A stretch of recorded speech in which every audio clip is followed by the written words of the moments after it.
Shout out to the chess club.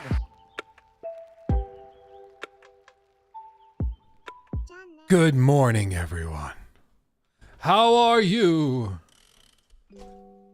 How are you? Hopefully good. Hopefully. Welcome to another day, another dime, another dollar with all of you. I cannot wait to talk about some shiz with you. I'm at work, but you're silly, so I watch you too. Silly indeed, my friend. Silly indeed. I'm glad to have you. We're going to talk, about the Shadow of the Erdtree preview. I did not preview the game in this first batch. I'm hopeful to see it at SGF this weekend. But we're going to look at some people who know what they're talking about, see what they thought of it. Because I've not seen any of it. I've intentionally not looked at any of it, so it's all fresh today. Okay? It's going to be a good time. Luke here's boredom at my work. Oh, good. Good. I'm glad.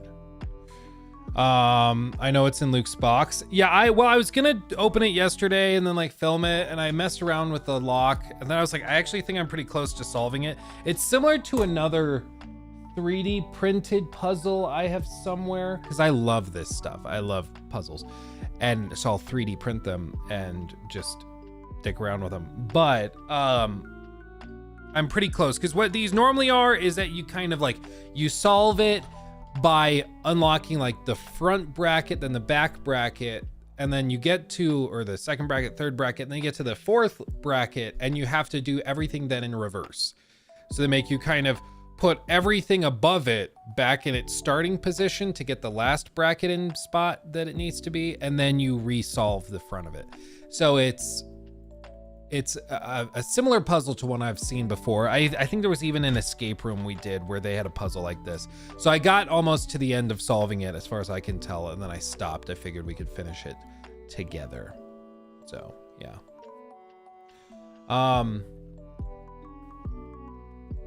Yeah. What is that creepy head above the pyramid?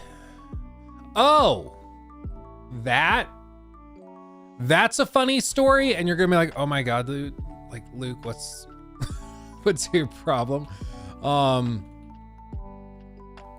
I don't know how to pronounce it,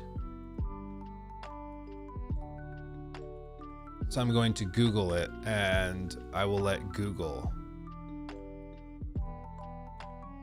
say it. Okay. What that is, it's a 3D printed replica of L'Inconnu de la Seine. And this thing has a weird story, okay? You ready for like weird, deep cut, odd, artsy fartsy lore? You ready? You ready? So, we don't know if it's true, but the story of this is, and it's probably not true. It's probably just an artist rendering. But the story, as it goes, is that this is the death mask of a young woman that was found in the Seine River in like probably the late 1880s. And they made a casting of it, but an artist came by and saw the casting of the face that they were going to show to friends and family looking for missing loved ones, and he thought it was so beautiful that he took it back and started using it as reference in paintings and things. And interestingly enough, for the next century or so, artists around the world would use this sculpt as reference in paintings and pictures and sculpting, everything. So it's actually been said to be the most recognizable face, or most widely distributed face ever, because it was used by artists for like a century as a point of reference. And it's also kind of touching that somebody who potentially, passed away in distress, having thrown themselves into the river, got to live on in this really cool way. Most notably though, this is a little crazy. The face of the unknown woman was also used in the first aid mannequin, Resuscian. And that's actually the same face that is from the sculpt. And so that's why they've also called it the face is the most kissed face of all time, because it was also used there. So chances are, if you've seen a painting, if you've seen sculpts or anything in the last century, the artist used this as a reference, which is just kind of a cool little tidbit, little piece of art history for you. Little something. It is very weird, I grant you that, but I also find it beautiful. Find it beautiful. Most likely, it's just a face sculpt that some artist made as a reference for a painting. But because artists like to have fun stories with stuff, they came up with this kind of deep lore of somebody that passed away and they allowed her to live on for years and years after that. Chances are it's probably just a sculpt of a face somebody made, but the story's fun. Story's interesting. Just got a Steam Deck OLED. Any tips on games to play on it? Dude, I never had the OLED. I had the first version and I loved it. I thought it was great. I had a lot of fun with Dave the Diver. That's one you might not have tried. Dave the Diver, good time. Really weird game, but really fun. Yeah. Well, damn, glad I asked. Yeah, it's I love stuff like that though. I love the little tidbits where it seems like a totally innocuous item, but it actually has much more context around it than you might initially think. So like there's all sorts of stories of like Andy Warhol having a statue of the unidentified woman's head as a reference and for inspiration and things. So it's a fascinating tale. Thank you, my friend. Pele, also thank you for subbing with Prime over on Twitch. Thank you. Thank you. Have you got any other interesting items like that? I mean, do I have somewhere, I think it's upstairs in the closet. My dad went to like Elvis Presley's almost last concert. I don't know if it was factually the last, but it was like second to last, if not the last one. It was very, very close. And he got a bunch of pictures of him. So there's a bunch of pictures. Yeah, this might have been the actual, I think this was the actual concert my dad was at way back when. Because it's in Rapid City, which has a large Sioux Indian population, which is why the little girl is there. But he has a bunch of pictures of the concert and of Elvis singing on stage, and man, in those pictures, he looks rough. Like, real rough. But he rocked it. He got up there and he sang his ass off. But it's just cool. Like, you look at this. Guyver Bitancor donated $4.99. My dad's out there somewhere. It's crazy. People are saying T-Hat AC Shadows parkour will be like AC3 alongside the return of a tree parkour focus. Yeah, I've heard mixed things. Like sometimes they'll say, oh, we're taking inspiration from AC Unity. That doesn't mean it's going to be AC Unity's parkour, right? Just means they're taking inspiration. So I don't know what to believe. We're going to see the game in a few days. So I have a feeling we'll know pretty well what we're dealing with. Like if the parkour is greatly improved, they will make a show of it. You will hear a lot about it. Yeah.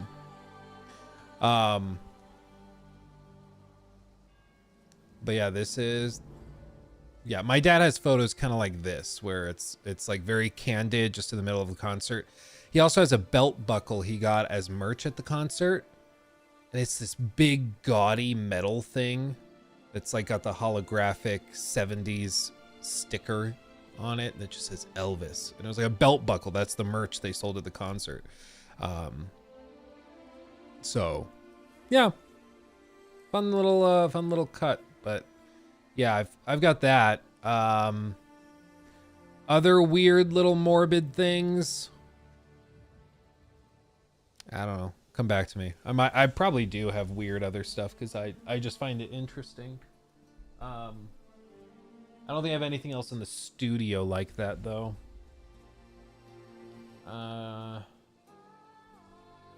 Yeah, I don't think so. I'll ponder it though. I like weird stuff though. I want to feel like I'm living in a Tim Burton movie all the time. That's my life goal. Is Luke from South Dakota? I played ball up in Iowa. So I'm not really from South Dakota. My dad grew up in South Dakota. So we went there all the time when I was a kid to visit my grandparents and stuff. So I'm familiar with it, you know. I love it. There's also like one of the weird things I remember most is this like dinosaur park. I remember going to this all the time as a kid. They have this dinosaur park kind of thing in South Dakota in Rapid City. And because I mean there's all sorts of museums and stuff. They actually have a lot of recovered dinosaurs and stuff up there. But they have this little dinosaur park. And looking back on it now as an adult, I'm like, oof. But like straight up, they just have a huge Apatosaurus overlooking the city. So I remember being like a 5, 6, 7-year-old and going up and, you know, going and checking out the dinosaurs. And now it seems to be pretty torn up. Seems like they kind of let it fall apart. But yeah, weird random stuff like that. Like, look at that threatening dinosaur, a toothless dinosaur. But when I was 5, dude, that place was cool as hell. That place was cool as hell. OMG, I went there as a kid. Yeah, you know. Yeah, I oh. Throwbacks, dude. The other one was, what did they call it?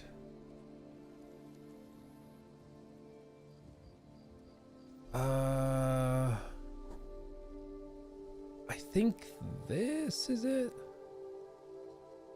This looks right. The Mammoth site. I remember going here and I was fascinated by this.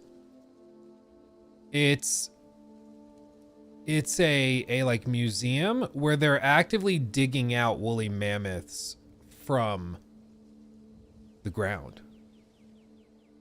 Research about mission purpose, have more, maybe this. No, I want to see like pictures. So like you can just walk around and it's housed in a building like this, so it's all covered. But you can see they just have piles and piles of mammoth skeletons and all sorts of stuff that they dig out and recover. It's fascinating. It's really, really cool. But we would go there like once every time we traveled up to visit my grandparents, I remember. So we had a great time. Look how cool that is. Badass. So that mammoth site, mammoth whatever, oh, ate it up. Also a great thing to do if you ever go to Rapid City, South Dakota. What drink combo am I sipping on today, Luke? Well, it's unfortunately just coffee. Wink, wink. But you know what? Sometimes you can't get too freaky. You just gotta praise Cobra's magic and, you know, F sickos. That's all you can do, right? Sometimes that's all you can do.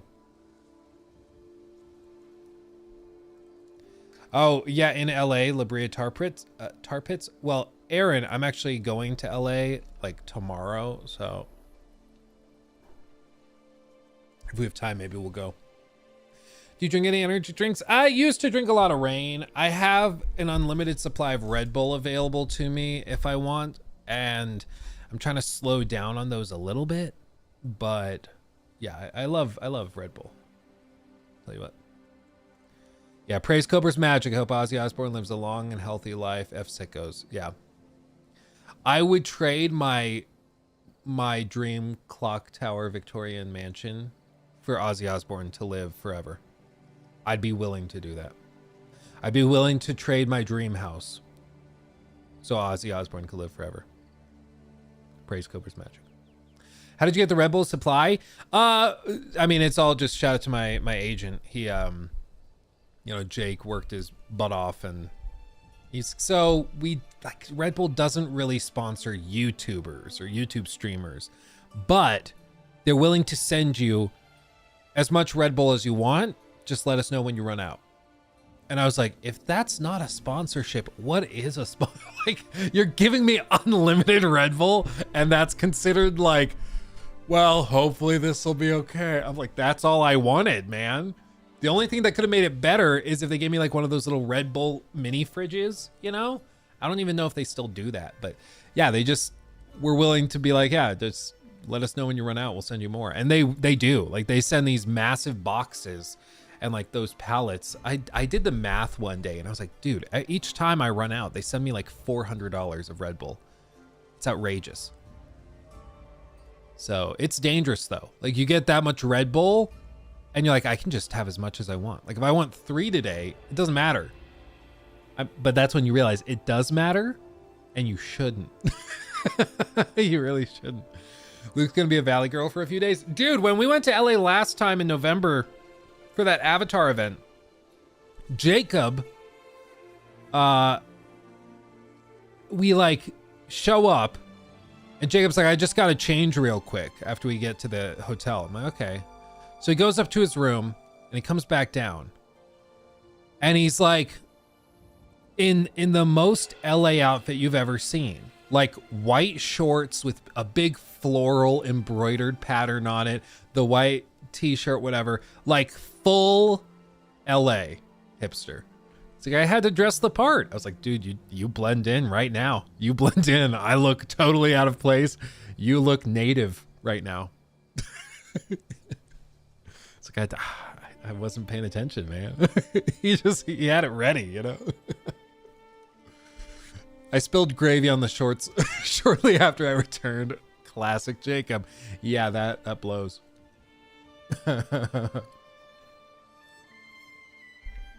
That's pretty funny. But yeah, we'll go tomorrow. We're traveling, and then Friday is Summer Game Fest, the showcase, and then Saturday, Sunday, we're previewing stuff, and Monday, Tuesday, we're previewing other stuff. So realistically, I will stream, I think Friday, maybe Saturday. It just depends on what the schedule's like, because we are cram-packed. But there will be a lot of videos and stuff that goes up. So it's not like I'm just going to disappear for a week. There's going to be a lot. Yeah, we're making lots of content. We're bringing cameras, editing rigs, all sorts of stuff. It's gonna be good. What's your plan for the LA trip apart from the gaming event? Well, so there's a part of it that we're not allowed to talk about yet, and that's like a full 2 days. So we really will not have that much free time as far as I can tell. We might have a little bit of free time Friday morning. So we might, I might take Jacob to, like, I don't know, the Hollywood Walk of Fame or something that morning, just so he can see it, because I don't think he's ever seen it. We can go get accosted by Scientologist recruiters. That could be fun. Other than that, I don't know. Like, if you have 3 or 4 hours on a Friday morning in LA, like, what do you do? I don't know. I want to see the casting couch I've heard so much about. Yeah, I just want to check it out, man. Just want to check it out. Hold on, Nikki's calling me real quick. I'll take this. I'll be right back.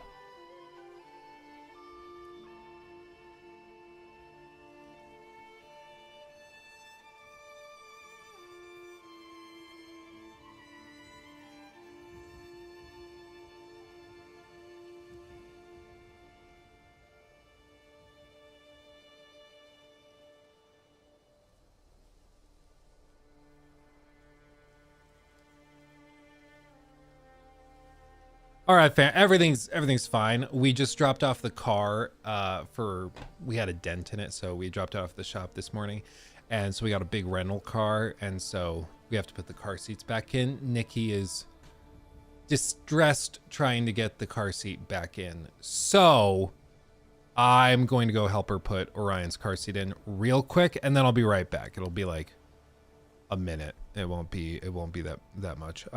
So in the meantime, while I'm doing that, I will just play. Let's play something that everybody will love, right? You guys can talk about it, you know, discuss how amazing it looks, and then I'll be back and we'll talk about SGF, the Elden Ring previews, all that, okay? So I'll be right back, but in the meantime, enjoy.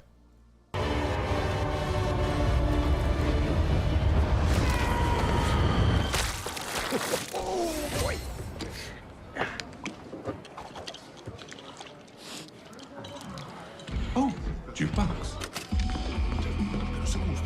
It wasn't the plan. It was a spontaneous, creative decision made after years of careful research. Being really old and almost dying a bunch doesn't count as research. Almost dying is the best way to learn how not to die. Besides, it worked, didn't it?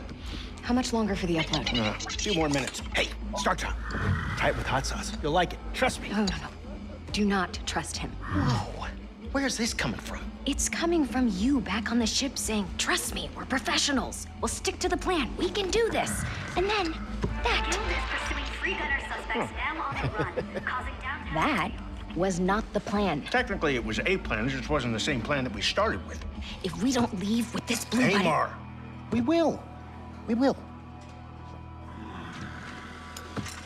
I'll be waiting outside. No one moves. We'll be taking this off your hands. What? This? Funny.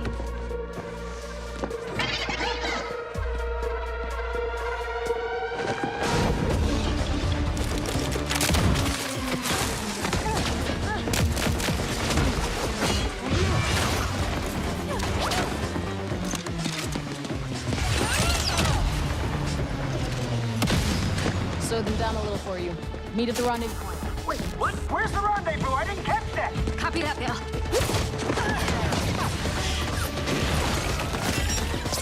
Shield out! Well played. You are wounded. Fine. They only got one of my legs. How are those hands?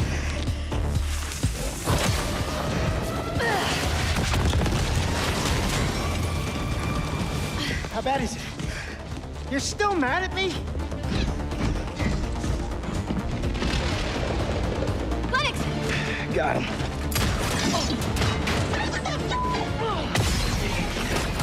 One off. This is you. Got it! I am developing a taste for destruction.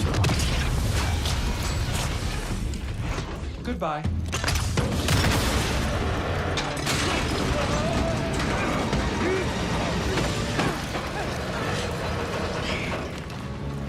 This would be a very dishonorable way for us all to die. Don't worry.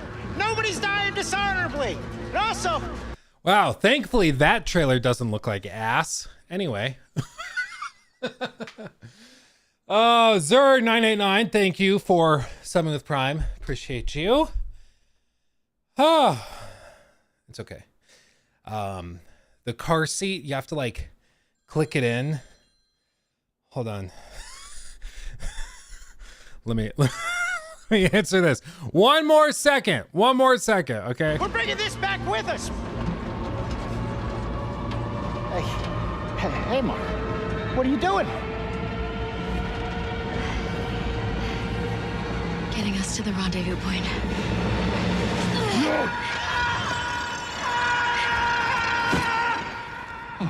Perhaps we should have let go also. Telemarketer. Enough. God damn it. Do not dare. But we were supposed to stick together. Oh my God. Let go, I swear I will bring Oh, vengeance. look, there they are. I am glad you avoided a dishonorable death. It's so witty and funny. Wow. Okay. At least skip to us. No, we're all suffering together. Everything sucks. We're gonna get through it. Damn it.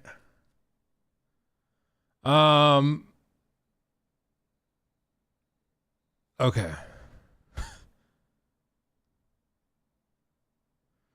Okay.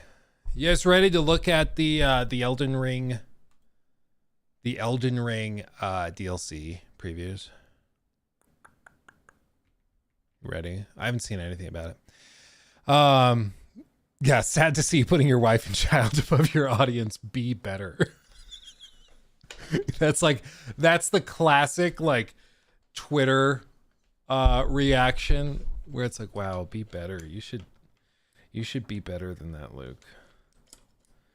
You should be better. Don't you know we are your everything? You would be everywhere without us. See, I think I'm close. Yeah, I was. That's why I stopped when I did. That's when I stopped what I did, because I was like, I'm about to solve this. I don't want to solve it off stream. Okay. Okay. A wood. We got one wood. That's about right. That's about right. Let's see what's inside. You guys have probably seen other YouTubers get this box and open it yesterday. But I'm going to do it now. This string wrapping it is far more difficult to get off than the lock. Okay, what is this? Oh, yes. It's written in spaghetti. Let's see. Congratulations on unlocking the box, veteran master. You now have 2 hours to complete your mission and help Yasuke and Naue in their assassination missions.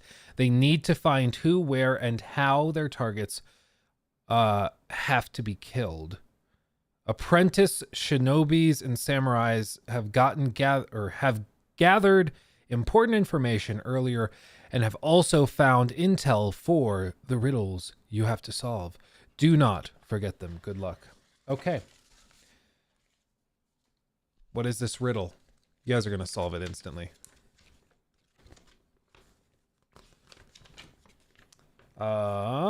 It's a picture of... Oh, it's like concept art of the Hidden Blade. That's kind of cool. Okay.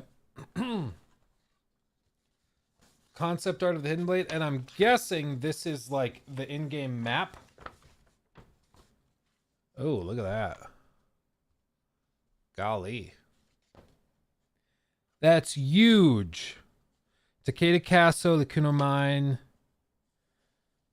I mean, this is pretty varied. It does look like there's a lot of water on the map. Lots of lakes and rivers and stuff. What are the odds they bring back sailing and stuff? Probably pretty high, right? That's what I would guess. They haven't shown it, but I wouldn't be surprised. That's cool. That's cool. And we solved the puzzle in record time. You got red on your map, dude. Yeah, I spilled fruit punch on it. Wouldn't that be so funny if like... It was like, yeah, so Luke, that's supposed to be clean. We know you opened the box before and then you spilled Kool-Aid on it. Dumbass.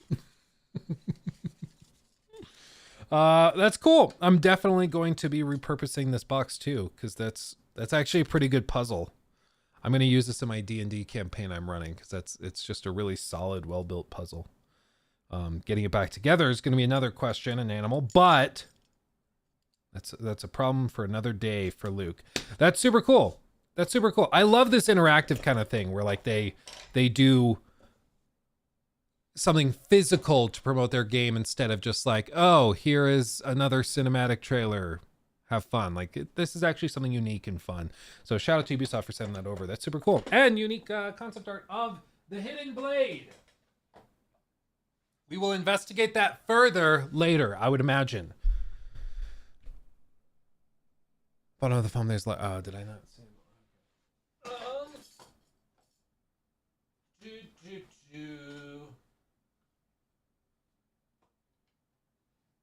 Oh, underneath the foam. You're a better assassin than me. Oh no, all the Kool-Aid. Let's see. It is also written in spaghetti. Let's see. Life, help me solve this, guys. Life is a candle light before the wind. Pull, it's got blood on it. Something, a stealthy path to execute this, maybe? Blank. Secret plan efficiently. Track your enemies, assassinate the 2 targets. Who are they? It's up to you to find them. Don't forget that the lie fades away when you rub it. When I rub it. Oh, wait, is this temperature sensitive? It is. Okay, that's actually cool. Look at this. Look at this. Okay, move the mic so you can see. If I put my hand on it and like warm it, it actually fades the ink away. Okay, that's actually cool. That's pretty damn cool. Okay. What is the important bit? See, I was ready because like I do the 3D printing stuff. So I have that UV light in there. So I was like, ooh, I can do that. I wonder if that also works. Like, I don't want to see. I'm like the one guy that they sent this to that has an actual UV flashlight. Is it going to do anything? Nope. Nope. Backside. Nope. Okay. Worth a shot. Worth a shot, right? Worth a shot. Break out the blow dryer. Then you put all the letters in reading together. Wait, once it's warmed up. Okay. So. Oh God, I'm so warm. I'm keeping it so illuminated. Let me open a notepad. The last thing I had opened was was INI files for Fallout 3 apparently in my Microsoft notebook because I needed to be able to boot the game. Okay, full page. Okay, we can make the note. So TH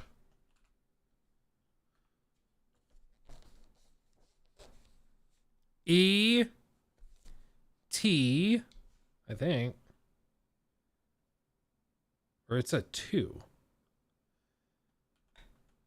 The 2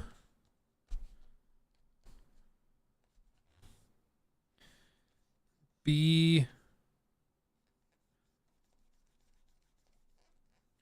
I think that's an S. Well, this perfect. No, this secret. Oh, but he did it. Okay. Okay. It's cool because like you don't really need to heat it up that much. You can just kind of rub it and literally it lifts off. I don't know what ink they did that with, but that's cool. Oh, the Todd candle. Hold on. We used Todd to solve it without having to rub it constantly. Let's see if it actually does it. It might actually have to be friction, but if the heat will do it. YouTuber Luke Stevens lights his studio on fire. Oh, dude, it worked. Dude. That's actually cool, dude. That's actually pretty cool. For the first time in his life, Todd actually, it just worked. It just worked. Okay, well, there you go. Okay. That's freaking funny as hell. Okay. Warm it. Dude, that's freaky. Okay. It's kind of magic. Praise Todd's magic, everyone. Praise Todd's magic. Okay, I think that's a B.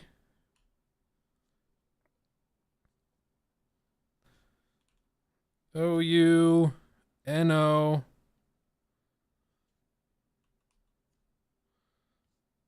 B-U, I think, again.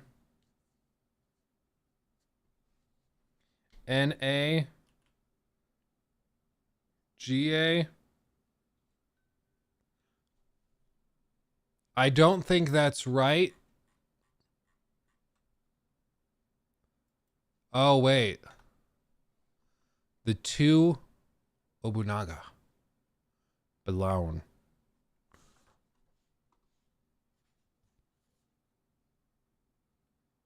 Maybe that's not a B. Maybe that is the two.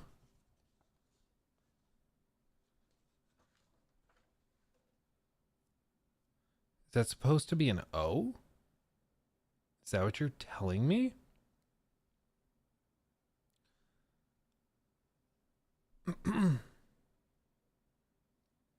Oh, that's supposed to be a, okay. So that, oh, it's, okay. So this is interesting. So when the red ink is not transparent, it looks like a U because it's your, but when the red ink is clear, it looks like a W instead. So you don't necessarily take it as it's written in the word,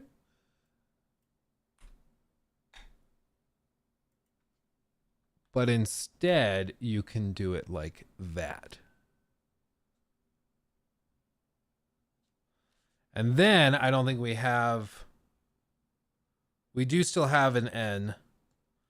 Nobunaga. Yeah.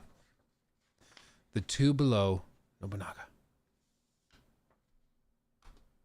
So there we go. Shout out to Todd for helping us.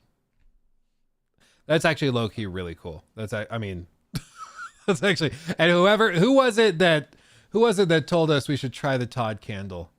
Who was the first one to say that? Because that was a freaking amazing idea. Was it Enigma or Lo-Fi? Yeah, it was Enigma, I think. Captain Dammit. Oh, maybe it was Captain Dammit. I think it was Captain Dammit. You guys, that was fantastic. Was it Golden Gamer?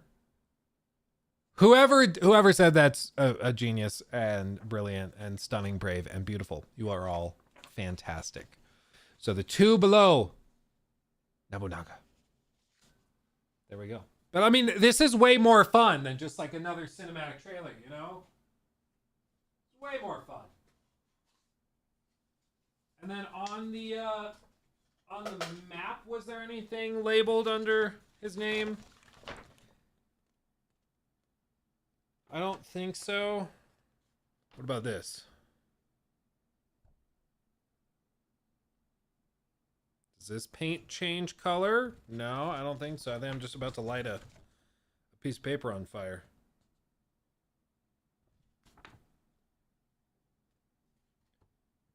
Todaji is a little faded, but that's Yamato a little bit.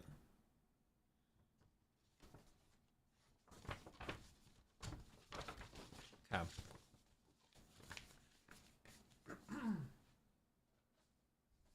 Other than that, we have our big kind of concept art piece.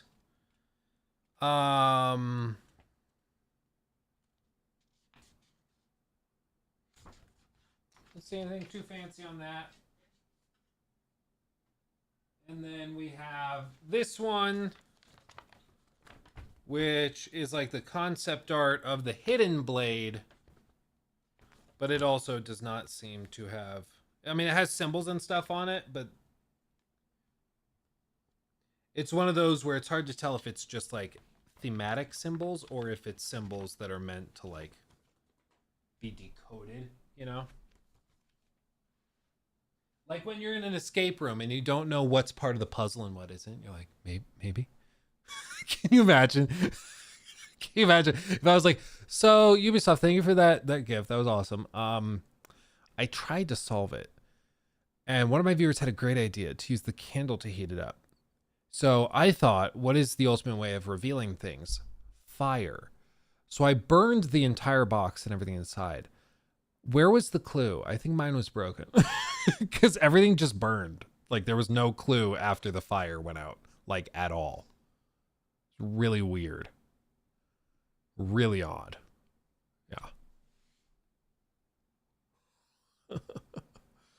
Hold on. There's a corner on the map marked in black, I think.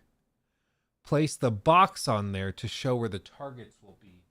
Using the box and the map at the same time, you mean? Because this is the map piece. I'll pull all that out. This is the map piece. And I thought maybe if we like revealed the blood red sections, maybe there would be something. There'd be something like in here. And there's a couple of like faded little tidbits. Like you can just barely see Todaji there, but there's not like a whole lot.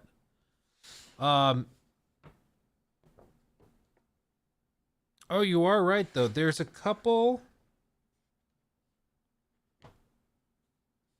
Might not be relevant, but there's a couple like little red marks. And the box does fit perfectly in it. Like perfectly within the little red marks on the piece of paper. Come on, camera. Come on, there we go. Focus up. There you go, buddy. Interesting. Okay. I mean, in that case, Yoshino seems to be a target location because the corner of the box lands right there.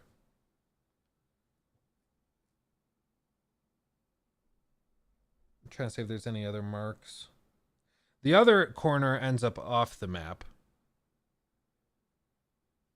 because the little brackets are like right here and then right here.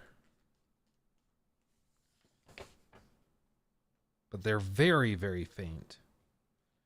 Very, very faint. I know you have to, like, they have the Discord server. When I logged in there, it just had me go into a welcome group. I don't know if I have to be approved as, like, a member of the Discord server. Not sure. What does this say? Does anyone know? Can anyone use Google AI or ask Bard what that says, if it's translated? No, we can always come back to it. We can come back to it. We don't have to spend the whole stream doing this all at once. We can come back to it. So don't stress. Yeah, it's Yoshino. I think that's where the Rogue Samurai is, while Lord Hayoshi is at Dakota Castle. Okay. Huh. The first person to complete the full puzzle will get a real hidden blade from Ubisoft. Oh, that's kind of cool. That's kind of cool. I just love this stuff. Like, it's just way more creative and interesting than just like, oh, it's another trailer. Oh, it's another press release or something. Like, yeah, show me cool stuff. Do cool stuff, you know? Those are 6 of the 7 tenets of the Bushido Code. The one missing is honesty. Oh, really? Oh, dude, that's low-key kind of funny and cool. See if ChatGPT can solve it. Well, if it can translate it at least, that'd be cool. Like, just because I don't speak this language, obviously, so this is not my bread and butter. Can you translate these symbols and tell me what they mean? Let's see how ChatGPT does. Okay. It's thinking. They're Chinese characters that represent the virtues of commonly associated with Bushido. Yep. Yeah, no, you're right. Translation of each character's courage. Yeah, so this one is courage, honor, respect, loyalty, and benevolence. And then you're saying honesty is the other one that's missing. That's a good little touch, man. That's a cool little touch. I love it. That's really cool. That's fun. That's freaking sweet, dude. It's freaking sweet. So we know where we have to go in the game. Now we wait.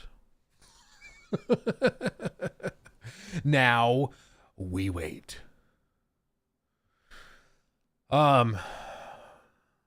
Better marketing than Xbox. Well, that's not saying a whole lot. At least there is marketing, but it's also creative marketing. And I'll give them, I mean, you got to give them that. Okay. Let's do this. Yeah. Sorry. I did say we are going to do the Elden Ring preview video. We should see that because I've been telling you guys we're going to check it out. Let's do that before I get distracted again. That's badass. Okay, ready? Set. New segment.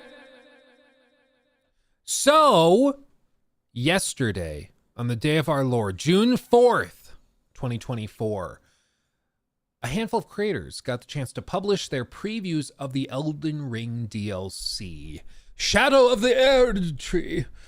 I was not in the group of players that got to try this. I'm hopeful I will get to try Shadow of the Erdtree at Summer Game Fest here in a few days. So I'm holding out hope, but it's also one of those things like, honestly, we're all going to play it. It's going to be great. We're all going to enjoy it. I don't even really need to be watching this right now. Like I've already made up my mind that this is something I want to check out. Because I think the evidence supports that from software. You know, they've been cooking for a while, and this, by all metrics and by every account of everybody who's tried it, seems like it's going to be well worth your time. But that being said, we are here to talk about games, to see what those who know what they're talking about say about stuff. And in this case, VaatiVidya is one of the head honchos, if not the, I would guess he's probably the definitive source for like From Software games. Like this is the guy, you know. This is the dude. So he got to go and actually try it. He put together this little video breaking down his thoughts. As always with this, if you talk about literally anything, there will be some amount of spoiled content. The what I always tell people is, like, as content creators sharing previews, we'll use the guidelines that are provided by the publisher and the devs. So if we're showing something in a preview or a review, the developers, the people that made the game, thought that it wouldn't impact your experience negatively to see it.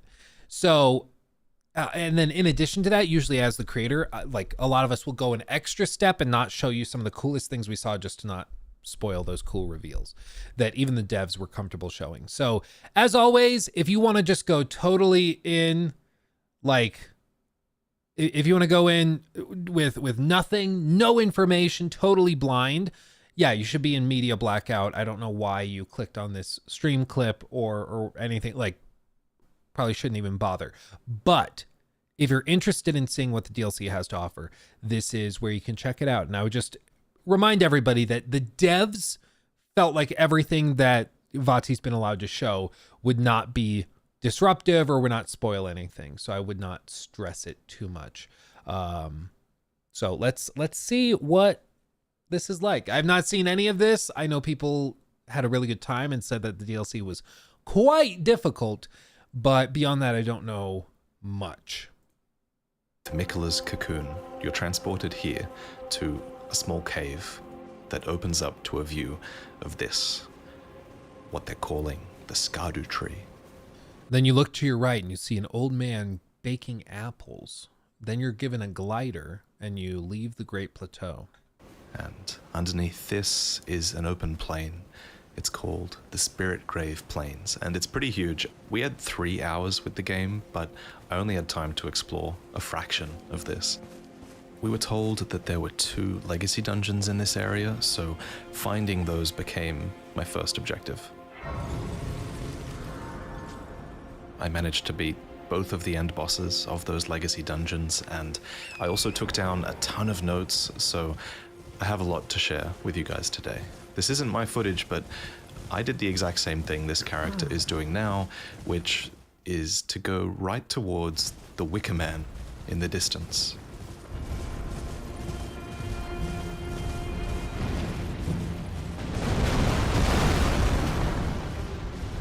So just to address the elephant in the room, not allowing individual capture from preview events is obviously less than ideal. You'd hope that they would allow you to capture your own footage and distribute that and share it. Some games which have launched and had major issues have prevented people from using their own footage and stuff. That's always a concern. It's mainly a concern, though, in my opinion, with reviews. Like, if a review doesn't let you use your own capture footage, that's an issue. This is a preview, so I'm less worried about it. There's other things you have to factor in, like just the logistics of it. If you have 1,000 creators globally playing your game for 3 hours a piece, that's a lot of footage that they have to capture and then they have to upload and send to you through like Media Shuttle or something. It can be a lot. So if you want to be upset about it or be concerned about it, okay, but like I don't think it's that big of a deal. I don't know if they're going to do reviews for this. If reviews don't allow you to use any of your own footage, that's more concerning to me, but for previews, I'm not typically that stringent. Yeah, maybe because of spoilers. That is a valid thing. It might just be, hey, you can't spoil what you don't have footage of, so we just don't trust you not to screw it up. That could very well be another reason. The map of this area says that the entire expanse is marred by the harrowing ravages of war, and this guy is obviously one of the vestiges of that war. We know from previous trailers that these fought on Messmer's side during his attempt to purge the Land of Shadow.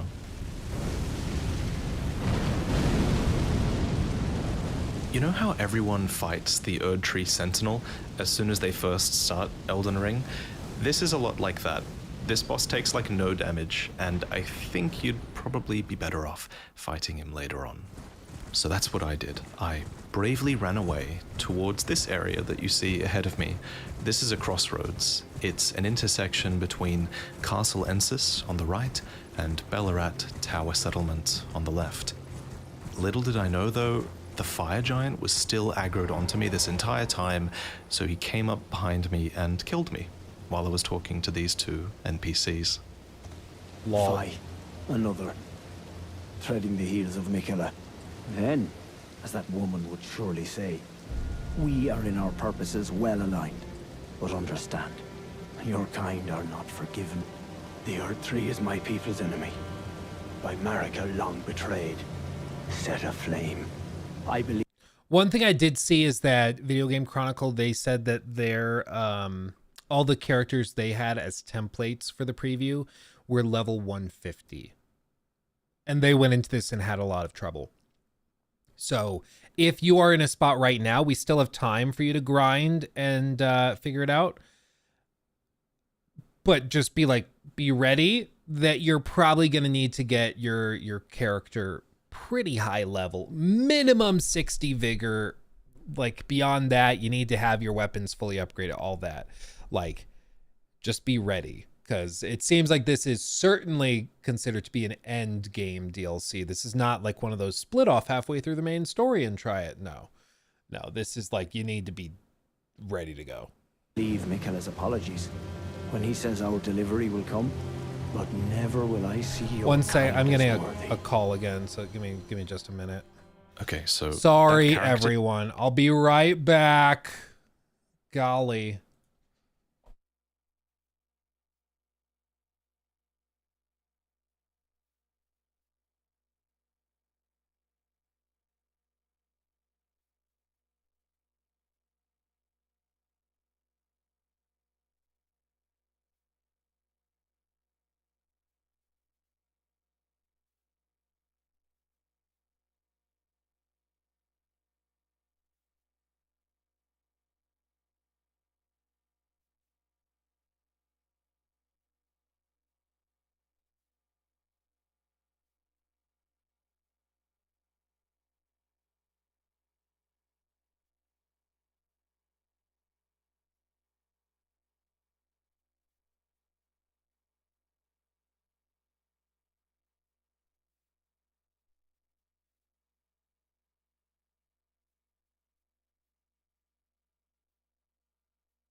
I'm back. Sorry, busy day. I think everybody's like frantically trying to get ready for this weekend, and it's like, it's a little chaotic. I'll be honest. Like, we're all frantically trying to get stuff lined up, so it's okay. Woe is me, right? Streaming's a hard job. So you just heard talking, his dialogue cuts off there in this footage. However, while I wasn't able to record footage at the event, luckily I can type as fast as NPCs can talk. So here's the dialogue you just heard, and here's the other dialogue he spoke that I wrote down. I transcribed all of the dialogue from all 8 NPCs that I met, but this might be considered spoilers to a lot of people, so I'll only share it later in the video. By the way, this is the entrance to Ballarat, the Tower Settlement. This was the first Legacy dungeon I explored. And this is where we get to talk about the new weapons. These weapons were a highlight of the DLC. You find so many incredible ones really early on. As a reminder, there are 8 new weapon categories being introduced in the DLC, and here you can see the character has a new throwing weapon equipped and some new magic.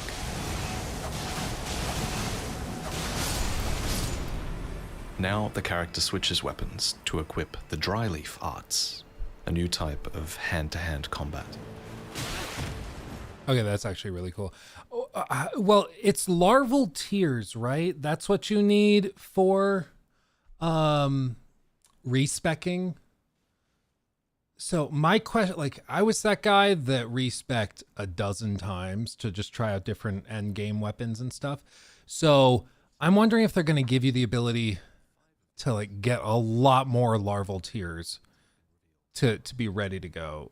Like, because with all this stuff, like with so many new weapons, I would imagine a lot of them are going to require very specific stat allocations. So like if you can't respec really casually, it might be difficult to experiment with a lot of them. Like if one scales S to strength, but then another weapon you find that's really cool scales exclusively to dex at S, like I would imagine you really need to respec every time you try anything, especially if the DLC is that punishing. So maybe they'll do something like, you know how you get the like the mining bells or smithing stone bells and stuff, and then you can buy it. I don't think you ever unlock anything like that to buy larval tears. Maybe you do and I just missed it, but if they could give you the ability to do that, that would be greatly appreciated. Just so you, like, it can be a lot. It can be like 10,000 runes or whatever, and then you go and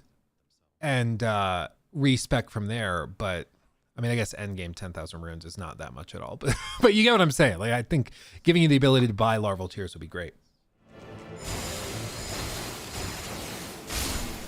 By the way, again, the place we're exploring is called Ballarat Tower Settlement. From a distance you can see this enormous tower coming out from the settlement, and clearly the settlement was built around it. So what is this tower?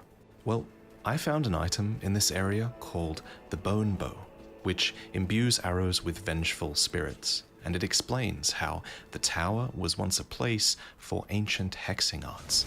Maybe that explains why we're fighting so many spirits in this area, but I think this tower is hiding a huge secret, because in front of the tower I found a note that explains where this tower leads.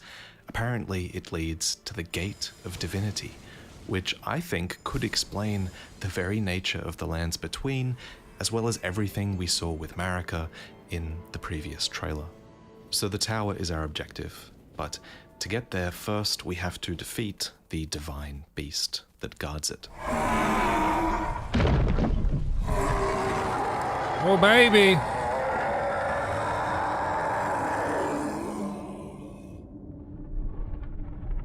Dude, their DLC this monstrosities are so beast, cool. Dancing lion, and it's tough. They said this was the easier boss of the two, but I disagree. I had a way harder time with this one, and it took me 3 or 4 attempts to defeat.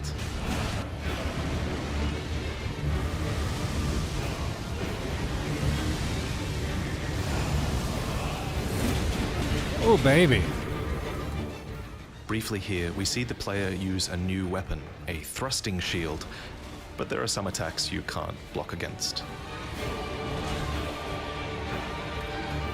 Golly. The remembrance of the dancing lion tells us that when the Impaler's army assailed the tower, the ritual of the lion dance was turned towards martial ends, its divinity, its fury, its light-footed beauty. And according to a charm I found, divine beasts are messengers of the heavens, and their rage mirrors the tumult of the skies, of which storms are the pinnacle. After defeating the divine beast, I went across that bridge in the distance, and I cleared the second legacy dungeon, which is called Castle Ensis. There's no footage I can show of that, but afterwards I did actually come here and I noticed these guys fighting. This player is about to show off the new reverse hand swords, and also this new multi-shot crossbow. Dude, seriously?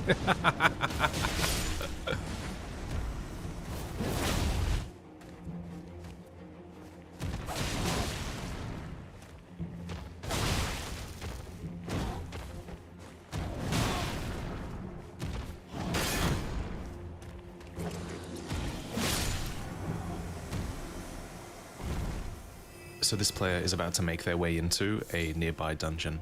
Now, I only had time to clear 2 overworld dungeons, but the 2 I did find were extremely unique. You can tell that they put a lot of effort into the dungeon designs, that I found at least. And luckily, this player is going into one of the dungeons that I actually found. It's called the Ruined Lava Forge Intake. You might recognize it from a previous trailer. It's this one with the long intake pipe you can use as a bridge. Gotta love the intake That phantom right there says, "By grace, if I ever see another rock, I shall find it, of this I have no doubt. The altar of the forge cannot be far." The altar of the forge he's looking for is at the end of the dungeon. It's this thing from this screenshot. Interestingly, there's no boss in this dungeon that I could find, but instead I looted the anvil hammer, one of the treasures of the ruined forges. This next clip shows off the last new weapon category we haven't yet seen, the Light Greatsword class. This Light Greatsword in particular is called Milady. Milady. Dude, it's so refreshing to see, like, once again, another DLC expansion where they could have just done, like, let's be honest, 10, 15 more weapon or more bosses, like, and everyone would have been happy. It could have been a long dungeon with progressively more difficult bosses, and then, like, I don't know, one huge encounter or set piece fight or something like that. And people would have been like, yup, still great, still amazing.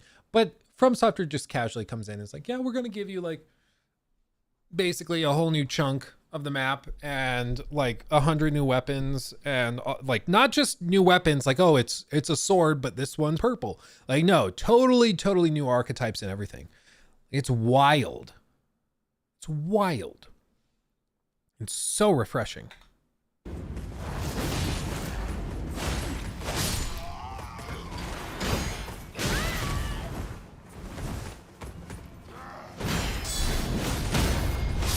Okay, these new weapons I like that. are really something. I guess light greatswords basically then are weapons with the length of a greatsword, but with an elegant moveset that makes use of how light the weapon is.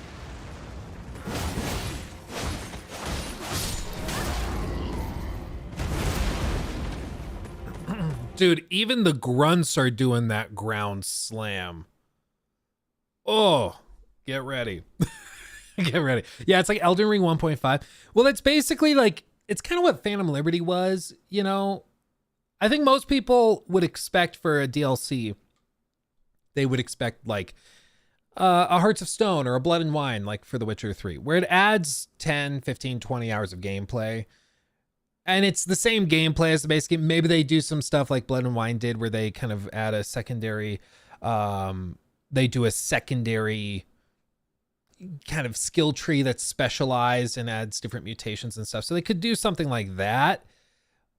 But I like, there was one guy I saw, he made a, He made a very lengthy post on one of our live stream clips. I forget which video it was, but he was like, dude, I really think part of the reason the industry is so sick right now, he's like, we can blame Microsoft, we can blame Sony and all this, but honestly, I think we're the problem. So he's like blaming himself as a gamer, because he's like, for us, we've just been so spoiled that we just are expecting the spoiled treatment from absolutely everybody, which kind of defeats the purpose of the spoiling. Like, the fact that Elden Ring was so amazing was exceptional, but it was just that, exception. Like, it was an exception to the rule, which is that normally you get like a game for, in the case of Elden Ring, it was $60 at the time. You normally pay $60. You get like 30, maybe 40 hours of gameplay. Might get a little repetitive towards the end, but there's a decent story and the combat's pretty good and you have a good time. The fact that you come along and pay $60 and you get hundreds of hours of content with Elden Ring and it's only $60, like that is exceptional. But I think he was like, a lot of us have just come to expect that from everybody when that's not realistic. And I can understand the sentiment. I mean, I think it's healthy for the industry to have some games that like break the mold and are so exceptionally good that it wakes everybody up, you know? Like in the case of Baldur's Gate. You guys remember with Baldur's Gate, all the crap that went down when that game came out? And it was like, well, we shouldn't, what was the exact phrasing from that one journalist? They were like, Baldur's Gate 3 is great, but maybe don't expect this level of quality all the time. And it's like, I get what you're saying. This is exceptionally good, but also it's good to have the bar raised, you know, for us to push boundaries, for us to raise the standard, because we're paying $70 for games now. We are facing a market that's more competitive than it's ever been before. And we're running games on the most powerful hardware in human history available to consumers. So I think it's fair for us to expect bigger and badder things at the end of the day. You're right, Pablo. Yeah, Skull and Bones spoiled us with its quadruple A quality. Well, that's the thing. I mean, once we start getting more quadruple A qualities, oh baby, we're done. I love this moveset, so though. Weirdly, this clip and all of the remaining footage that I have to show you is of places that I'm almost certain we couldn't access in our preview build of the game. I think these places exist if you progress past the second legacy dungeon in this starting area, but they were watching very carefully to make sure we didn't do that. I don't think we could get to these places, but regardless, this is probably a good point for us to transition into what will be the second part of this video, where from this point on, I'm going to go into extreme detail on everything I experienced, even stuff that I can't show. So that means every item description, every NPC I met, and I'm also going to talk about what's actually inside that second legacy dungeon. And this, I think, gets more into like the spoiler, full-on spoiler territory. So we'll pivot to a written description of the preview from Video Games Chronicle, where they went through this stuff. It's been more than 2 years since the release of Elden Ring, a considerably long time for DLC to follow.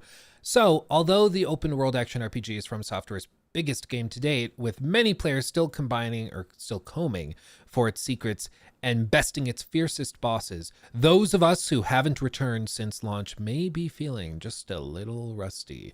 This is why so many people have gone back to do like a fresh playthrough before the DLC. I went back to my, like, one of my main original characters on the PlayStation 5. I was going to say PlayStation 5 and I was going to say PS5. So I was like, PS5. I went back. I have one character that's at level 80-ish. And then my other character is like level 150 something.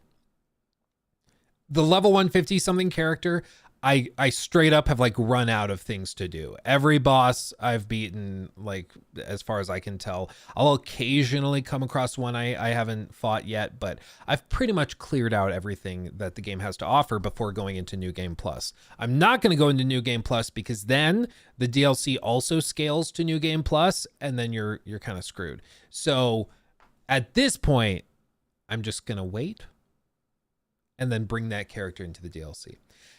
I've been having the most fun with strength builds, honestly.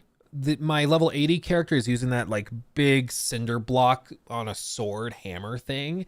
That thing is goated. I don't care what anyone says. The stagger alone makes it so fun to use, and it slaps. It slaps. You upgrade that thing, it starts scaling on level S to strength. Like, oh baby, that'll rock your world. Yeah, it's been 2 years. Yeah, wasn't it like May? I think it was May.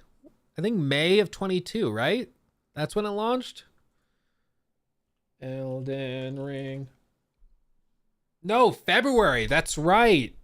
Because it came out right next to Horizon Forbidden West. It was February. So February 25 or February 22. It's been over 2 years at this Dylan point. Schnur donated $5 through Super Chat. Any thoughts on Summer Game Fest and what games are going to be announced? Thank you, my friend, for that. As for Summer Game Fest, Jeff Keighley's already been like, it's only going to really tackle games that have already been announced.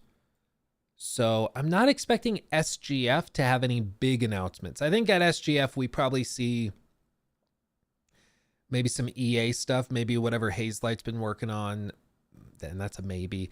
We probably see Dragon Age, Dreadwolf, you know, some stuff like Monster Hunter Wilds.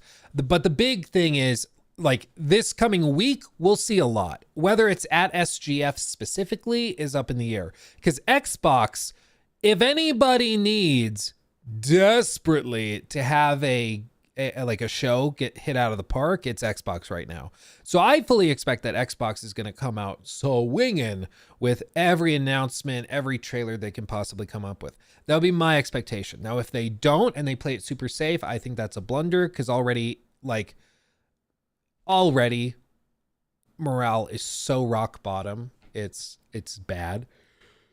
But if they come out, they show Indiana Jones, they show the Starfield DLC, and it looks really good. If they can do some of that stuff, I think people will get excited and pumped. But that's part of the question is, like, does EA bring Dragon Age Dreadwolf to Summer Game Fest, or do they bring it to the Xbox showcase? I don't know.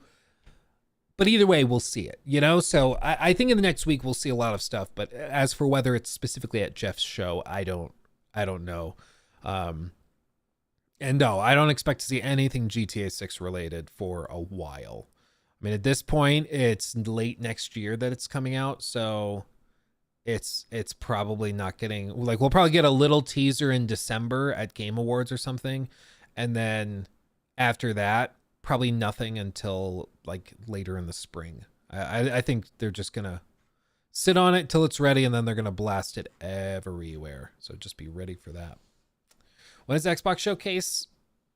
The 9th? I want to say, or no, is it the 8th and then Ubisoft is the 9th? Something like that. It's in the same weekend period. So yeah, pretty much each day there's going to be a showcase. So, okay. Owie Games Harder 97. Thank you for subbing with Prime, my friend, by the way. Appreciate you. Blast it everywhere is crazy. Hey, if anybody can blast it everywhere, just take two. You've seen Strauss. You know how he rolls. He goes crazy. That dude's wild. Xbox the 8th, Ubisoft the 9th. Yeah, okay. So with this, given that the preset builds available for our recent hands-on preview started at level 150, which is where most of us reached by the time we were able to take down the Elden Beast, I would hazard a guess that most players will want to have reached the endgame before making their way to the Land of Shadow. With that, am I wrong? When I finished the game, I was level like 120. And then after finishing the Elden Beast, I went and like did some extra bosses and content and stuff and cleaned up the rest of the map. And then I reached level 150. But were most people level 150 at the end of the game? That to me seems quite high, but maybe I'm just misremembering it. But either way, they were targeting level 150 for the previews. The developers were. So yeah, you only need Radon and Moog Lord of Blood. Yeah, to access the DLC. You're right. Because it's the arena with like the arm hanging down, and then you have to go touch the arm, I think is how they're summoning you and like spawning you in the Land of Shadow. But the fact that the developers for this preview of starter content in the DLC, they specifically had characters leveled at 150. That gives you a pretty good indication of what they were thinking. Now, you did hear him say he was able to beat some of those bosses in just like 2 or 3 attempts. So it could just be that they were like, yeah, we don't want people spending 3 hours of their 3-hour demo on one boss because they're a little underpowered. We want them to be more than powerful enough to take it on. So we'll set them up in this way and get them good. It is Vati. Yeah, you're right. Like, he's obviously very good at these games, but it would make sense to me if they were trying not to set people up to bash their heads against the wall. Like, it's a preview event. They want people to be able to get through a lot of content, not to struggle, you know, with his head getting pounded against the door. Like, it's just, I think Iron Pineapple said level 120 to 150 would be his recommendation. Yeah, I mean, most people are like, you should be end game prepared. You can access it after Moog, but you should be end game prepared. Because I think Moog, what's the recommended level for Moog? Recommended level for Moog. Oh, well, I mean, yeah, boom. Recommended level for fighting Moog is towards the end of the game, fully upgraded weapon at plus 22 to plus 25, and recommended level is usually floating between 135 and 145. I think I fought, he was like one of the last bosses I fought, so I think I didn't take him on until probably level like 140, 145 or something, so that would make sense if he's an end game. So yeah, there you go. Okay. That being said, that feels especially true when you encounter enemies that hit extremely hard, such as the case for the Black Gold Knight, an early optional boss you'll find waiting in a crypt below early on in the map. Brutal from a distance with their rapid firing crossbow as they are with their sword up close. This is what they do in the DLCs though. They take all the knobs for the NPCs and the bosses and crank them. If anything, they crank the NPC, like little fodder enemies, even more. I remember that from like the Ring City, and then also from the old Hunters, where it's like the regular guys just out and about hard. It was like, ugh. It was a lot. Then there were the grave birds perched on top of gravestones while en route to the crypt, which were responsible for the first of many deaths. At the very least, you can make use of this new enemy as a summonable spirit ash. If you liked being able to pick on big lumbering trolls early on in the base game, I'd advise you keep your distance from a giant with a huge forge for a body, because even if it doesn't stomp you, you'll no doubt be engulfed by the flaming AoE it produces. A good time is to remind you that jumping is a viable tactic. Indeed. Which isn't to say that everything's out to get you from the off. In this land of muted colors with the dark Erdtree standing oppressively in the distance, there are also many docile shadows wandering the fields.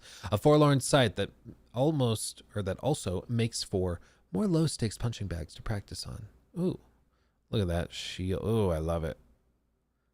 Dude, the weapon variety is crazy. With the 3 builds to start from, the strength-based warrior, dex-based knight, and faith and intelligence-based sorcerer, each is equipped with completely new armor and weapons. We were told there are more than 100 new weapons in the expansion. I said earlier, yeah, they'll add like 100 new weapons. I said that sarcastically, thinking that's such an insane number. That proves my point that they just go above and beyond, right? Well, it's literally true, apparently. It's not an exaggeration with them. Okay, well, there you go. Yeah, that's ridiculous. That's ridiculous. Discussing with some other folks at the event, many favored the sorcerer build for the powerful ranged spells, but also because they can equip new martial arts style, essentially transforming the game into dark fantasy Sifu. But old habits die hard, as we went with the Dex-focused knight, whose starting weapons shined with elegance and agility. Milady is described as a light greatsword. Oh, this is the thing we just heard Vati describe. Booyah! Do.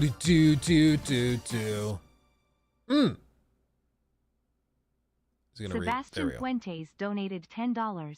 Hi, Papa Luke, newcomer here. Hello, my Just child. wanted to say I absolutely love your YouTube videos. Keep killing it, brother. Holla, will do, my friend. Appreciate you. Thank you kindly. And thank you for watching. Very generous tip. Thank you, my friend. Thank you. Let's see. Yeah, all sorts of new items, new ashes and stuff. Assistance from new characters on a pilgrimage to this new land to find Michaela. Melania. There's plenty to catch you out. A Bastille appointed long brace on a cross. I mean, it's just wild. Judging by the name alone, Relena, the twin Moon Knight, is almost certainly related to Renala and the Carrion royal family, though it makes a formidable melee-based opponent just from her twin blades. In some ways, being a humanoid boss meant I found her a little easier to engage with just by slowly circling her, waiting for an opening, but that all went down the drain by the time she starts bringing elemental spells into the fight, imbuing each blade with fire and magic. The latter has such a ridiculous range with enough damage to one shot that we simply had no answer. Let's just say running away wasn't one. You're not left completely to your own devices, as it's possible to summon a few of Michaela's followers into the fight. More often than not, however, they felt more of a hindrance as it became trickier to read the action with multiple figures in a scrum, while you'll have to contend with the scaling benefits the boss receives when more allies are involved. I mean, I'm really interested to see how it scales with some of the stuff. Like, if you have a melee-based character, the like, whatever clone, mimic, that's it. The mimic summon is like straight up goated. Because it just duplicates your damage, basically. It just, and you have double stun, double poise damage. Like, it can just slap and stun lock bosses. Very, very powerful. I'm wondering if they're going to try to nerf some of that stuff in the DLC and make it not as good in the DLC, or if they're going to offer improved summons, or if they're just going to kind of encourage you not to use them. Because if, like, a lot of purists were like, you shouldn't use any summons at all. Summons are easy mode or whatever. And it's like, okay, I don't know about that, because like there's entire boss fights where they're built around using summons. That's like the whole thing with Radon. And so I don't know if I would go that far as to say it's like bad to use, but if they're really trying to crank difficulty, then I could see them doing this. Purish, murmish. Yeah. Well, I mean, there's always some amount of gatekeeping with it. I just don't, I find it such a turn off and so cringe to be like, yeah, you're playing this game series I love. Well, you're playing it wrong. Screw you. Like, what are we doing? Mimic was already nerfed. Like, it didn't, and my understanding is the nerf that they did back at this point, like a year and a half ago, was that they kind of stunted the scaling of its like HP, defense, and damage and stuff.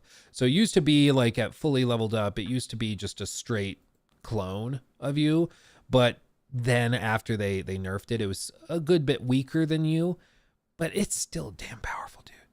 It's still damn powerful. If it's in the game, use it. Who cares? Have fun. Yeah. Oh yeah, you mean you actually used fire flowers in Super Mario? Pff, noob. Yeah, it's like playing Mario Kart and being like, oh, you used those mushrooms for speed boosts?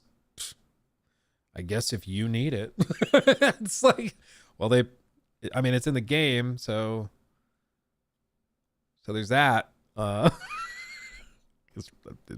to me is an important element of this, but okay. And it's a cool way. Like, From Software has experimented with co-op for ages and ages. And it was always a really cool thing. But if you didn't have anybody to play with, you just never got to experience that sort of like collaborative combat.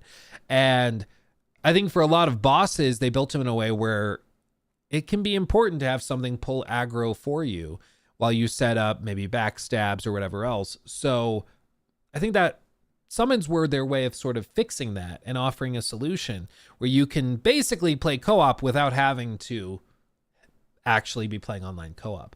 So it's kind of a cool way of solving it. But inevitably you got people that threw fits about it. EA said it perfectly. It's in the game. You're right. You are right. They did in fact say that. They sure did. They sure did.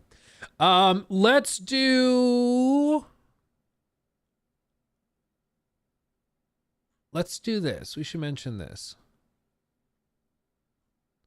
Let me do. Because this also just dropped and I've not seen it. I don't know what's been revealed or not. So we're gonna see together just what this entails. So, news segment.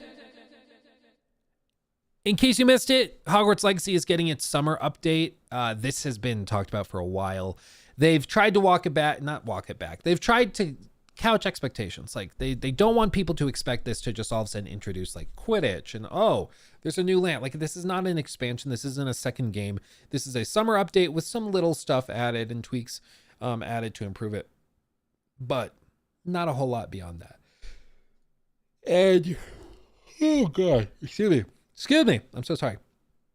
But with that said, a lot of people still have their expectations a bit out of whack. So on their official Twitter page or X page, whatever, they posted this video that showcases their full update and everything they're bringing. So we're going to see what they're actually bringing. My expectations are that it's going to be very, very minimal. We know that they're adding a photo mode. They already said that. They're adding back in that exclusive quest that was exclusive to PlayStation. That will be available to everybody, which is awesome. And then beyond that, there's a couple of little, like, I think there's like a new like outfit or something that they're bringing, stuff like that, stuff like that. Nothing crazy. My one bucket list item that I would like to have is the ability post game to change the season. I'm guessing if that were in this, I haven't heard about it. Makes me think that probably it's not in this update, which is a bummer. You can still do it with mods, but it's just frustrating that you play through the whole game and then you're just locked into whatever season, like summer or spring. And I'm somebody that really likes playing Hogwarts Legacy, like the winter sections. Like there are snowmen decorating the map that throw snowballs at each other, like, or at the player, or the fall section when all the leaves turn red and it's just extra beautiful. As of right now, if you're playing normally or on console, you're just kind of screwed. But on PC, you can mod it and change it. But beyond that, I don't know. There's not many options. So let's see what they're actually bringing to the table. Hi everyone, I'm Chandler Wood, Community Manager here at Avalanche Software, and it is good to be back again speaking with our community. I'm here to walk you through everything in the free summer 2024 update for Hogwarts Legacy. Our headlining feature, Photo Mode, is now available in Hogwarts Legacy. Be your own Andrew Corum and capture screenshots of your favorite characters, moments, and locations with a huge variety of tools to customize your shot, including basic camera features like my two favorite fields, depth of field and field of view. You can adjust exposure and contrast, tilt the camera, zoom in and out, and apply a variety of filters and frames. There are filters for Gryffindors and Hufflepuffs and Ravenclaws and Slytherins, and filters for those who love Sebastian and Poppy and Natty and Amit. You can make your shot look like the Deathly Hallows mission and apply frames of fog and flue flames and parchment and add the game's logo or house crest. Now, what if you want a serene view, but Seb is getting in the way while moping about the fact that he can't cure Anne? Well, you can hide NPCs, or even your own character. So that's cool. I mean, I'm not somebody that spends a lot of time in photo mode. I might hop in it to like set something up for a thumbnail or something, but I don't really mess with it too much. But I'm not seeing any toggles for season or anything in here. They don't ruin the perfect shot. It's like photo mode's own little invisibility cloak. Got the perfect angle of a hippogriff soaring above the water but wish it was sunset? You won't need a time turner to change the time of day, and you can even blanket the ground with snow by adjusting the season. Oh, wait, there it is. Okay. Now, can you change it for gameplay or only for photo mode? That's the other question. Because I would more prefer for gameplay, but they're showing you can actually tweak it in the engine, but whether you can tweak it in gameplay is what I want to know. Season. Note that changing the season and time of day are only available in photo mode. God damn it. Okay. It's okay. It's okay. We'll be okay. And any changes will revert once you exit. It's like a pensive memory. Nothing you do inside photo mode will change the game outside photo mode. And with custom poses in photo mode, your character can finally... Okay. To be clear, Chandler, baby, I'm not upset with you. I'm not upset with you. If you don't know Chandler, he's the community manager over there. I think he is responsible for a lot of the excitement around the game leading up to its launch. He's done an amazing job. I think he deserves all the credit in the world. He's done a fantastic job of building up the game and helping it be successful, even in the face of all of those like cancellations and everything they were trying to do. But that being said, I appreciate the fact that he pops in and specifically says it does not affect gameplay. Do not think it will. Don't get it twisted. This is just in photo mode. I'm glad you're being transparent because that just lets us down now so we can go into the update with balanced expectations. That works way better than when people like know the fans aren't going to be too thrilled about a revelation and then they just kind of beat around the bush for 6 months. So I appreciate this. I appreciate him just being honest. I'm still disappointed because it seems like they've done the hard work to get it working, but I guess it's a different thing to get it in gameplay. All I'm asking is after the credits roll, being able to change the season. That's all I would like, but whatever. And with custom poses in photo mode, your character can finally sit. You did ask us to put sitting in the game. We've all done it. Spent talent points on something we didn't mean to. Why did I invest in Avada Kedavra Mastery? I'm a good person, right? Avada Kedavra! With the summer 2024 update, you can reset your talent points right from the field guide. Either completely respec your build to experiment with different ways of playing, or manually undo those individual points you spent on talents that just don't fit into your playstyle. Stealth, am I right? Love it. It'll cost you 200 gold per talent point, however, so be mindful when determining what you want to excel in. And I think that's just to keep it from totally breaking. So I can appreciate that. Want to have your very own shop in Hogsmeade? Well, it's gonna take a little more than just galleons to acquire this spooky storefront. The previously exclusive Haunted Hogsmeade shop quest and its associated rewards, including the shop itself and a dapper shopkeeper's outfit to go with it, are now available on all platforms. To start the quest, look for Penny the House Elf sweeping outside the shop in Hogsmeade shortly after winter begins. I'm glad this is here now in the game because everybody says that's the best quest in the game. And I can kind of attest to that. As outside of main quest stuff, it's the best side quest in the game, like full stop. And it sucks that it was exclusive to PlayStation for so long. I just hate console exclusivity. I hate like locking cool quests behind paywalls. I just hate that stuff in general. And I'm glad it's coming to the game now. I wish it never were stripped away, but you know, better late than ever, I guess. I mean, there's that. Why not just add it? I'm guessing it's not as simple as just changing, like adding the toggle to the game, because I'm guessing there's other like side quests or activities that despawn during the winter, and so they'd have to change all of the rules for those quests when you change the season to allow it to still spawn, things like that. It's got to be something like that. Otherwise, I don't know. Or, well, it could be, what's that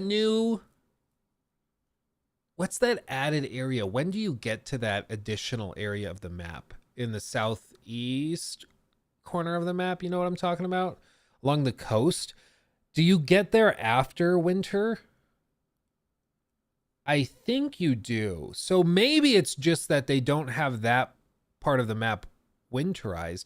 I haven't tested it with the mod though. But if they added it in photo mode, it should work everywhere. So I don't know. I'm trying to think of a reason why they couldn't get it working, but I just genuinely don't know. You did your waiting, 1.5 years of it. As a thank you to all of our players for your support and patience, the brand new, or is it old, Azkaban coat and Azkaban prisoner's outfit are free for everyone. Just log into the game to cosplay as someone escaped from possibly the most horrifying place in the entire Wizarding world. We're also finally releasing the taped up spectacles we showed off in our Easter egg video. Sorry about the mix-up. Apparently those have been locked away in a closet under the stairs until now. But that's not all. We're also giving everyone the previously exclusive Onyx Hippogriff mount and Felix Felicis potion recipe. And one other new thing, exclusive Onyx Hippogriff mount potion? And Felix Felicis. Enhances the drinker's chance of success in their endeavor, specifically by revealing locations of large loot chests on the minimap for one in-game day. Yeah, that's one of those things that's like straight up gameplay affecting. It's less important in a single player game because it's like, okay, you just did something that will make the game more easy and streamlined. You don't have to try as hard, but whatever, you know. This potion recipe. And one other new thing. You won't need to head over to Spintwitch's Sporting Needs to get the new Lavender Borealis broom, but maybe go visit Albie Weeks anyway. He seems lonely. And that's your Hogwarts Legacy Summer 2024 update. Available June 6th on PS5, PS4, Xbox Series X and S, Xbox One, PC, and Nintendo Switch. Head back to Hogwarts and start capturing. So I think with all this, we are anxiously awaiting, you know, news of whatever's coming next. I think it's going to be a handful of years before we see much of anything from them again. You better believe Warner Brothers is just writing them a blank check. I hope they don't force them into more live service crap or anything like that. I hope they understand that, like, okay, what you guys did was very special. We're going to let you just do whatever you want to do because you clearly have something figured out. Yeah, there's no expectation for DLC. They don't seemingly want to do DLC or expansions. They don't want to do anything like that. The game is what it is, and they're moving on to the next thing.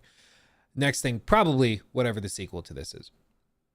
Now, I've told you guys about this before, but I have wanted to find out if they're going to push into the live service space. So what I did was I very sneakily signed up using a burner email account.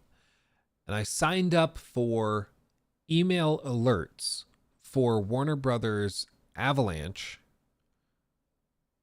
job postings whenever they have availability.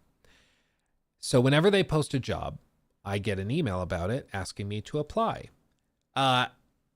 Because it's a burner email, even if they knew that it was me, or even if they knew I had done this, which I'm sure they can, I mean, they'll see if anybody there sees this video, they can see it, but it's with, you know, an anonymized name. So they can't really kick me from the list. But why I did that was just because I want to be able to see if they make a job posting of like looking for a live service content manager, looking for somebody with experience in battle pass management. Like I want to know if any of those jobs get posted and if they're looking to hire anybody like that. And so far, nobody has been hired or no jobs have been posted with that type of thing. The only stuff I've seen are like occasional job postings for programmers and a crap ton of character artists. Like probably 80% of their job postings are for character artists. So that to me indicates they're probably relatively early on in production with it. They've spent the last year or so working their butts off to get the game running on like Switch and PS4 and Xbox One. That was a big push for them to get the game running on those platforms. And now that they've actually done it, it seems like they're moving on now fully to whatever the next thing is. And they're designing characters, doing stuff like that, which is really, really cool. So that being said, I'm optimistic. I think Hogwarts Legacy is a really solid game. It's like, you know, your quintessential 8 out of 10 on a critical scale, because it's got a lot of outdated mechanics. It didn't run that great at launch. You know, there's quirks with it. But if you're a Harry Potter fan, it's probably +1 to +2. Like it was probably your highlight of the year last year if you're a big Harry Potter fan, just because it allowed you to explore Hogwarts Castle in a way you never thought possible before. The sequel's got a big job because like this game already sort of fulfilled that fantasy of being a student a fair bit. And now they've got to figure out, well, what's the next step? Like, how could we raise the stakes even more? And I think they you know, probably do it by allowing you to travel to Diagon Alley and the Ministry and stuff like that. But then the question is, okay, well, is it still an open world game?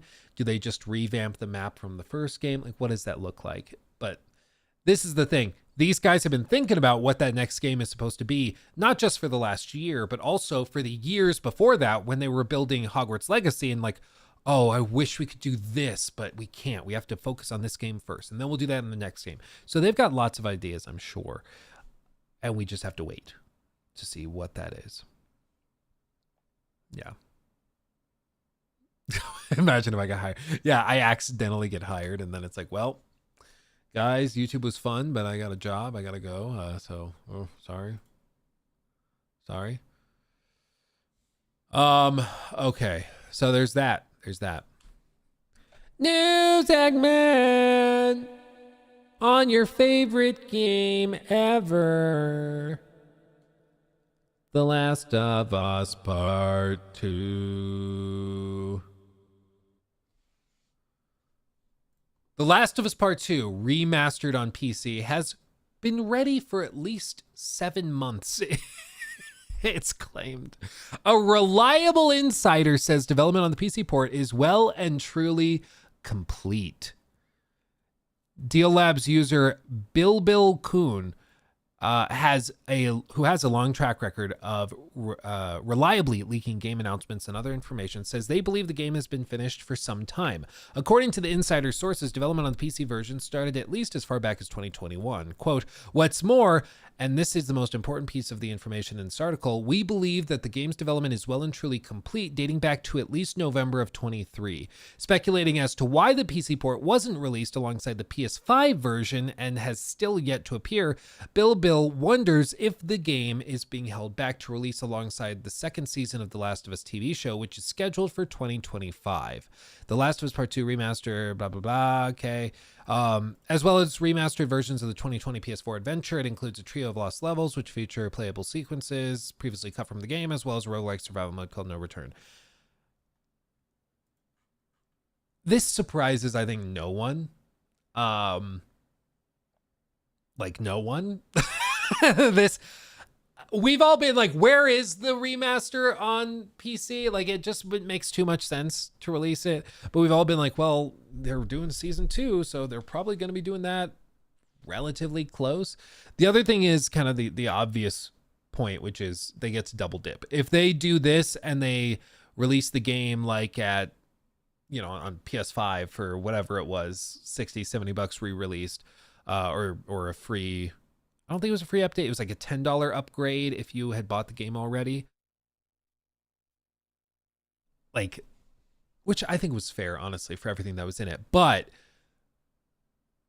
by releasing it on PC later, they potentially double dip, you know? That could be part of the reason. So it could just be a benefit both ways, where it's like, oh, we get some double dipping from PC gamers who bought it on PS5 and then will buy it again on their new 5080 or whatever the graphics card will be at the time. But then they also get the hype around the TV show. They don't have to market the game twice, which is the other piece of it. You know, if they released it tomorrow, they shadow drop it and they're like, yeah, Last of Us Part 2 remaster available on PC everywhere. Sign up for your PSN account now. They could do that and they could market it a good bit and it would be fine and sell very well, I would guess. But if they instead wait until the show comes out, then the show markets it. They get to do extra marketing for Part 2, re-released, whatever, and they don't have to market it twice. So I get it. It is like a little, I don't know why it's frustrating. Like, it really doesn't matter. But it feels weird to find out that the game is done and is just sitting on a server somewhere, you know? Like, it just feels, it feels weird, you know? It's like, just put it out. Just put it out. I don't know, but it doesn't matter. It doesn't matter. Like, we'll play it when it comes, but, you know. Last of Us Part 2 or Season 2 will return in 2025. They're leaving it very open-ended, so just 2025 someday, some point. I don't think it's been confirmed when, but I guess time will tell. Time will tell. The fact that they haven't released it like to this point, to me, just says that, okay, they're just waiting for season 2. Like, there's no other conclusion. Like, that's what it's got to be. New segment. Well, everyone, we've been waiting. We've been waiting to find out what the price tag would be for the hotly anticipated Concord, which has gotten a lot of love since it was announced at the PlayStation State of Play on Thursday. It's not free to play. It is an Overwatch type game that will reportedly be priced at $40. That's according to an Australian PlayStation Store listing that kind of went up before the pre-orders opened up, which will happen later this week. So, yeah, it was spotted by Reset Era user via Push Square ahead of pre-orders going live on Thursday. The Australian PlayStation Store is listing the standard edition of the game at $60 Australian dollar dues and the digital deluxe version for $95 Australian dollar dues. The standard edition and Super Citizen edition of Helldivers 2, another Sony published PS5 and PC live service shooter, also carries these price tags. So it seems like it's going to be priced in line with Helldivers 2. That's better than a full $70, because I guarantee you if this was priced at $70, it would be absolutely crucified. At $40, it's still a lot, because like Helldivers had the advantage of being, basically a unique thing. There weren't, and still aren't, really any games like Helldivers. You know, if you're looking for the Helldivers experience, it's kind of the only thing that offers it. You could go back to the original game, but even that is not really the same thing. So there's not really much to compare it to. With Concord, we can literally just compare it to Overwatch 2. Like 1-to-1. We can just compare it to Overwatch 2. And the problem with that for Concord is that Overwatch 2 is very, very established. And they actually have a shockingly like pro-consumer pricing model recently. Like they made all heroes available free.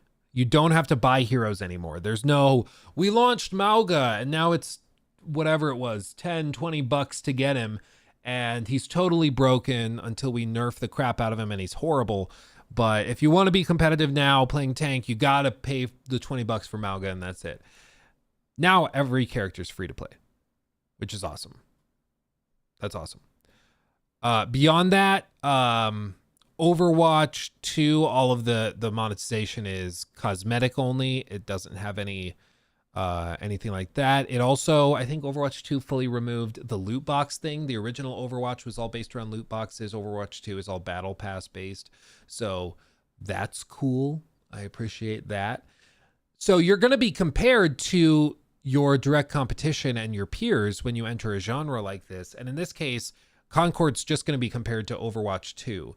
And I'm guessing the heroes are going to be charged for individually. I'm guessing that, you know, with the game being probably $40, they have to pay up front just to try the game. And even after that, they're probably still doing a battle pass. They're still doing, you know, paid cosmetics and things like that. So I fully expect that this is going to feel extremely over monetized when you compare it directly to its competition.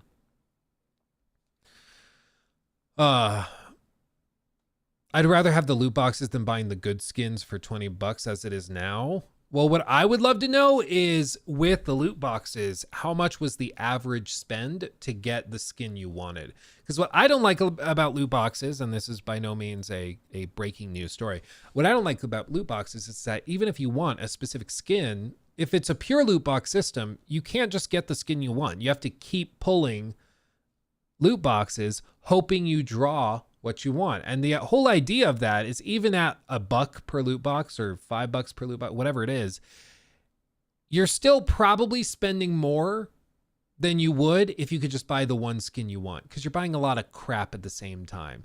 Like, you remember Loot Crate back in the day? Remember that? I remember when Loot Box or Loot Crate was the whole thing. Like that, every YouTuber had the sponsorship.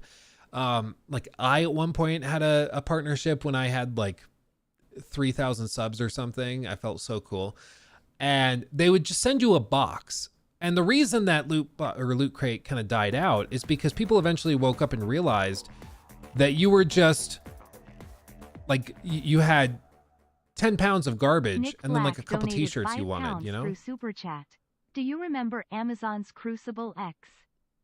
Crucible X. I don't remember that. Maybe if I see it, I'll recognize it. Crucible X. Tabletop events. Crucible X.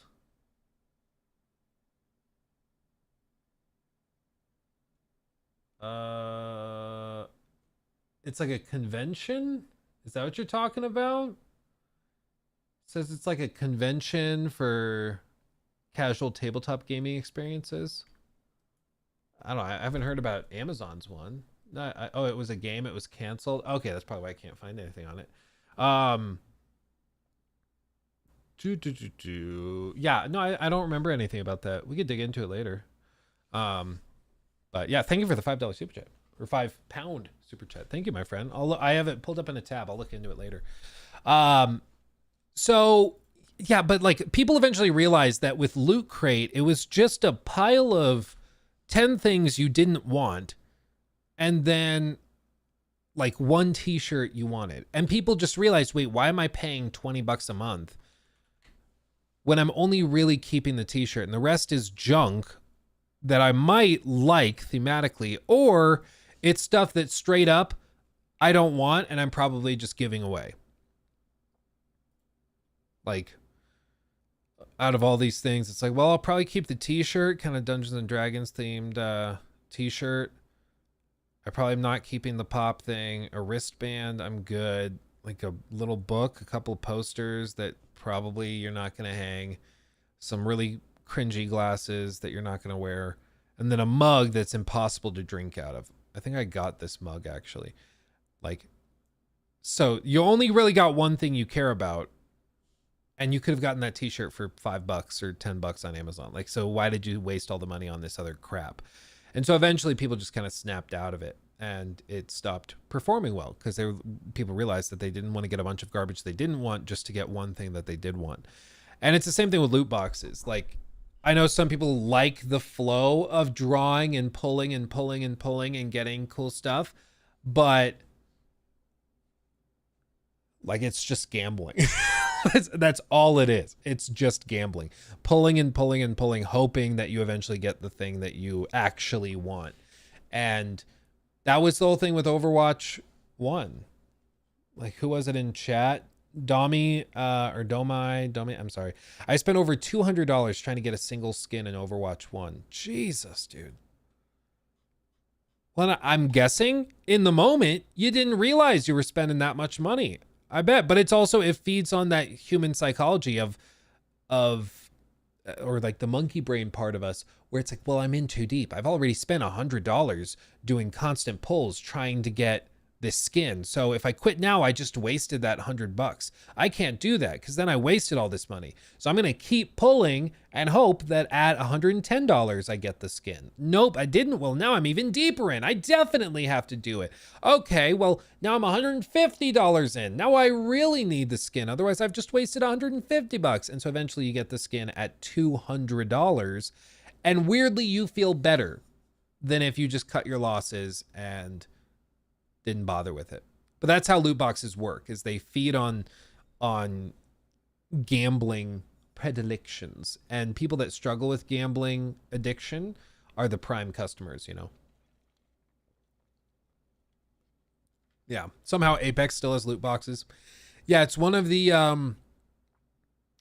things I really dislike about Apex. Luckily, it doesn't really, as far as I'm aware, it doesn't affect anything in gameplay. You can be completely competitive without any of that. But I also don't like how you have to buy heroes in Apex. I think the way Overwatch 2 does it now is awesome. Every hero is available to everybody. That is a great way to balance the game, keep people from having, you know, the pay to win factor where it's like, oh, well, this hero that they just released is super broken, and if you want to be competitive, you have to pay $20. Like, I think it's way better to just open it up fully. I think that's great. Okay. Yeah, you got loot boxes for free every level, for endorsements, 3 for weekly challenges, and free ones on holidays. Yeah, loot boxes only work if they toss them and people understand the value of the loot box so that they get you to also buy some loot boxes. Because again, they won't make money off of the average person that doesn't really struggle with it. They make money on loot boxes off of the people that will spend $200 on the skin to get something, you know. My brother spent 600 pounds of my mother's money on FIFA packs like 10 years ago. Jesus, dude. But that's the thing. Like, and those people that do that, they don't even realize what's happening until it's too late. Like, oh God, I was just like trying to get the skin and I kept pulling packs and loot boxes, and now I'm $100 in. Well, it's only $5 more, and if I get it, then I won't have wasted all that money. And that's the justification that people do, and that's exactly how slot machines work. It's exactly how like casinos work. It's the same exact thing. Yeah, Battlefront 2 had loot boxes. Those were the days. Well, in Battlefront 2, that game was so horribly received that Disney had to step in and tell EA to chill. People forget about that, but like Disney, EA, Battlefront 2, I think it was a Bloomberg article that initially reported on it.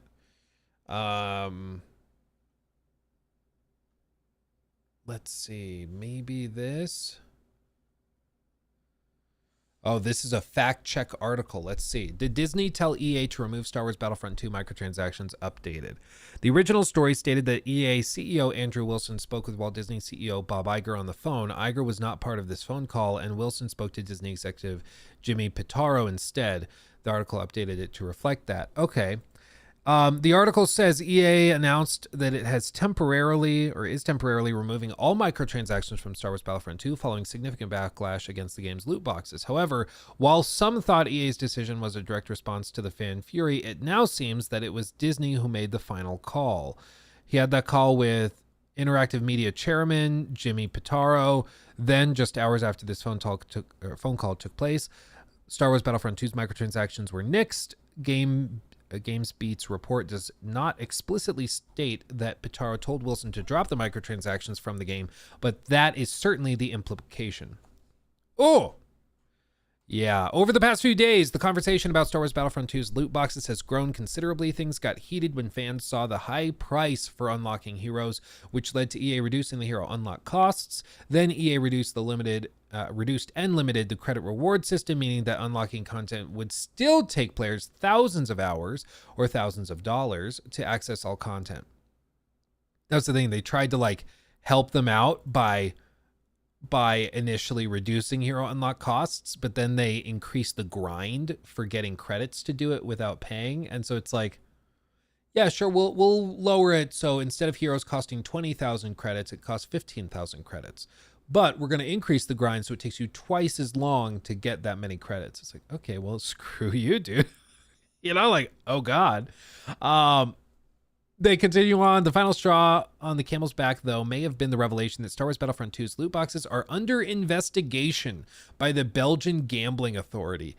Belgium's Gambling Commission has suggested that EA could be subject to thousands of dollars worth of fines, or an outright ban of the game could be in the cards. And I think this was the thing, like, Disney cares a lot about image, and that's funny because Disney has, like, totally butchered their public image in the last few years in many, many ways, but this was apparently too much for them. Spencer Corpus donated $5 through Super Chat. Helldivers is pay to win now. Emo, with all the best guns coming out in the war bonds. By the way, what software, service besides OBS do you use to stream? Thank you, Spencer, for the 5. I haven't kept up with it. It's been a minute since I played some Helldivers.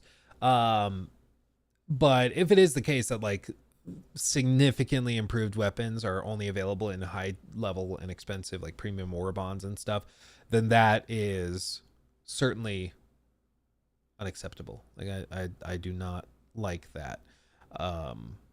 any pay to win stuff, anything where they take something and make it so the game is significantly different for one group of players that pay more or pre-ordered or whatever, and the people that didn't do that and were more reasonable with their money or time, they suffer as a result of that. I think that that's just unacceptable and ridiculous. As for the second question, what other software do I use? Well, we use just straight OBS for the actual stream software, and then I stream to Restream.io so that we can stream on Twitch and YouTube at the same time. Holla holla. We can have people like Les Pigman on Twitch, you know, Sheer Oddity on Twitch, Al Giant over there, Beer's Your Friend, all those people. Those lovely people over on Twitch, and then we have everybody over on YouTube at the same time. It works pretty well. Sometimes Restream has troubles, but it does a pretty good job.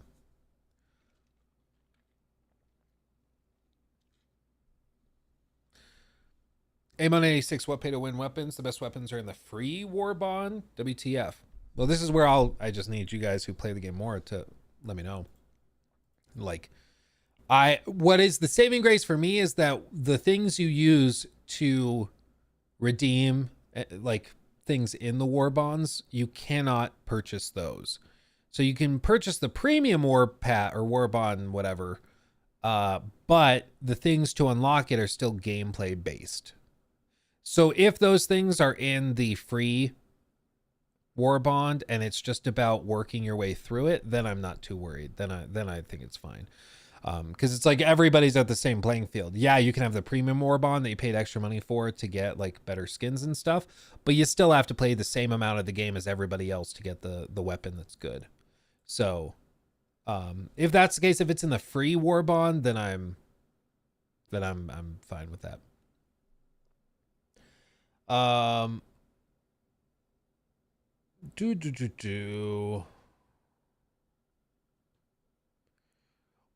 What single player games am I playing in my spare time off camera? Recently, just Elden Ring. I'm getting ready for the DLC.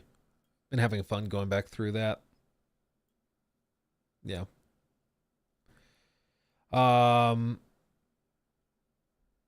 Beyond that, like I like games like Stronghold Crusader. Have a good time with that stuff. It's a good time. It's a good time.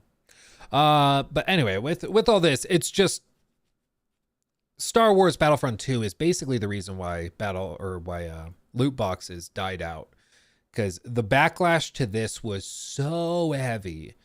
It's hard to quantify. And even today, like I went back and tried it.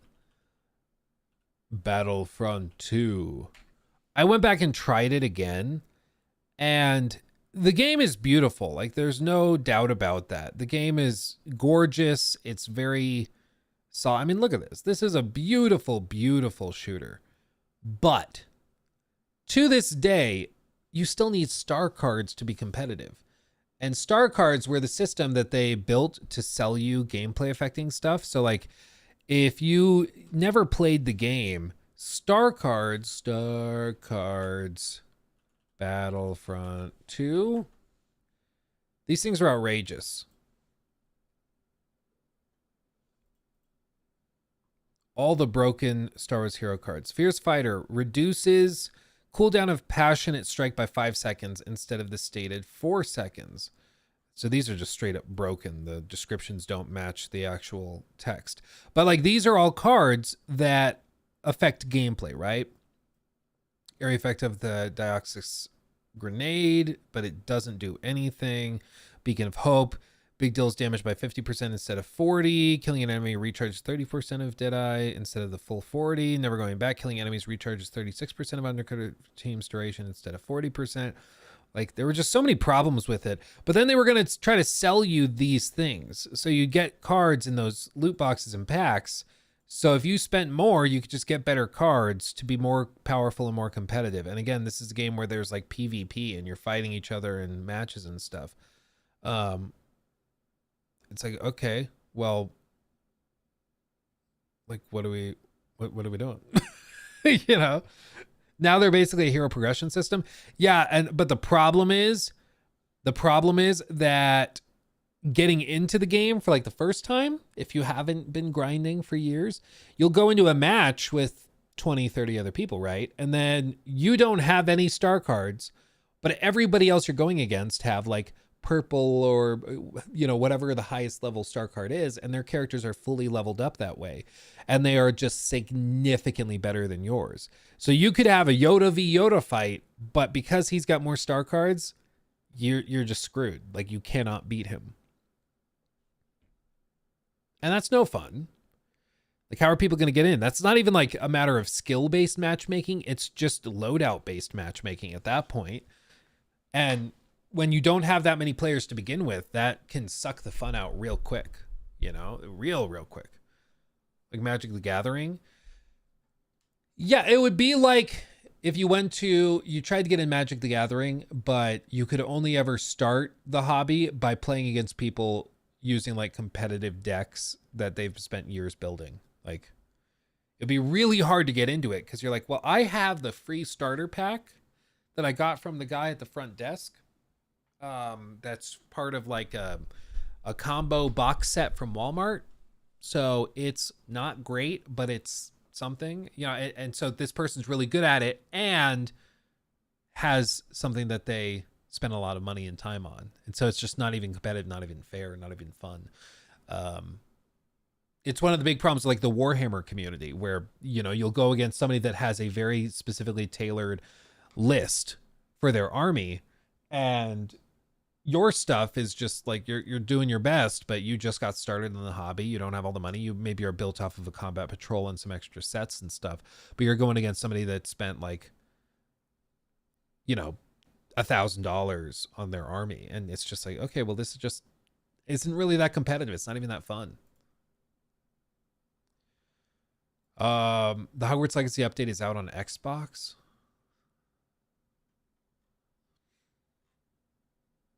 I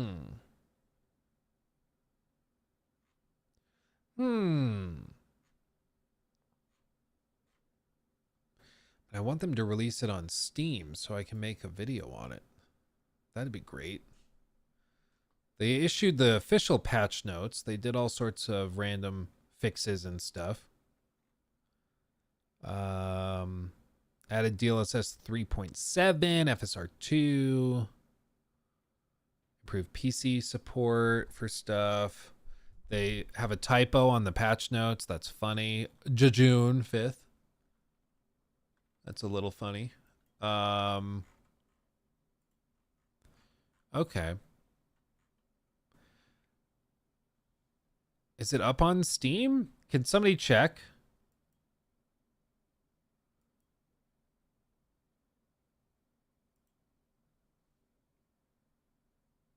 If I check and pull it up and it is in fact posted, it will start downloading and then the stream will like crash.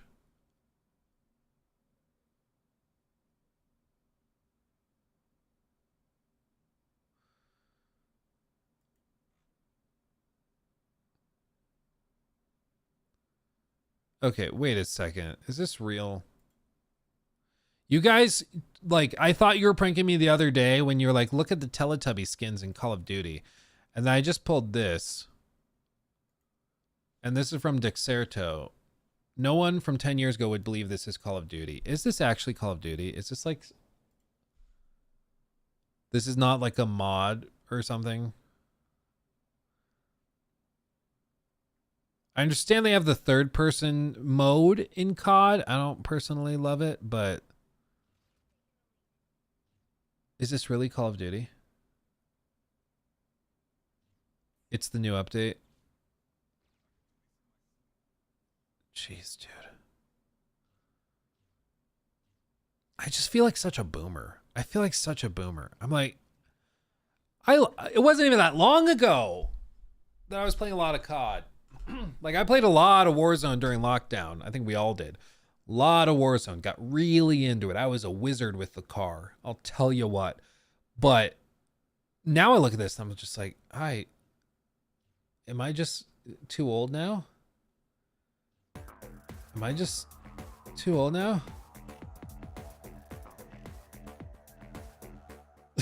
This looks based, not gonna lie. Blake Rogers donated $10 through Super Chat. Did you see that Ballad of Antora that was shown at the State of Play is a free-to-play Souls-like? How do you think that's gonna work? I don't know. Whenever I see free-to-play stuff, I'm always braced. There's also a problem when you go free-to-play is that people associate that with a lot of other things that maybe are not that positive. Like people immediately jump to, okay, so it's supported through loot boxes or through a battle pass or through this or that. There's all sorts of little things that come with it. But I don't know. It's I think I know which one you're talking about. It looked good, but I guess we'll see. It's just a gacha game. How would that even work in the context of like a Soulsborne game?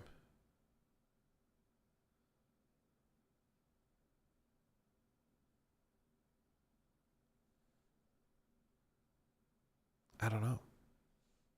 Now I'm just getting flooded with like videos and stuff of Mr. Beast and I Show Speed. God, dude, it's all just like so. The whole thing is just freaking me out. It's just sucks my soul out.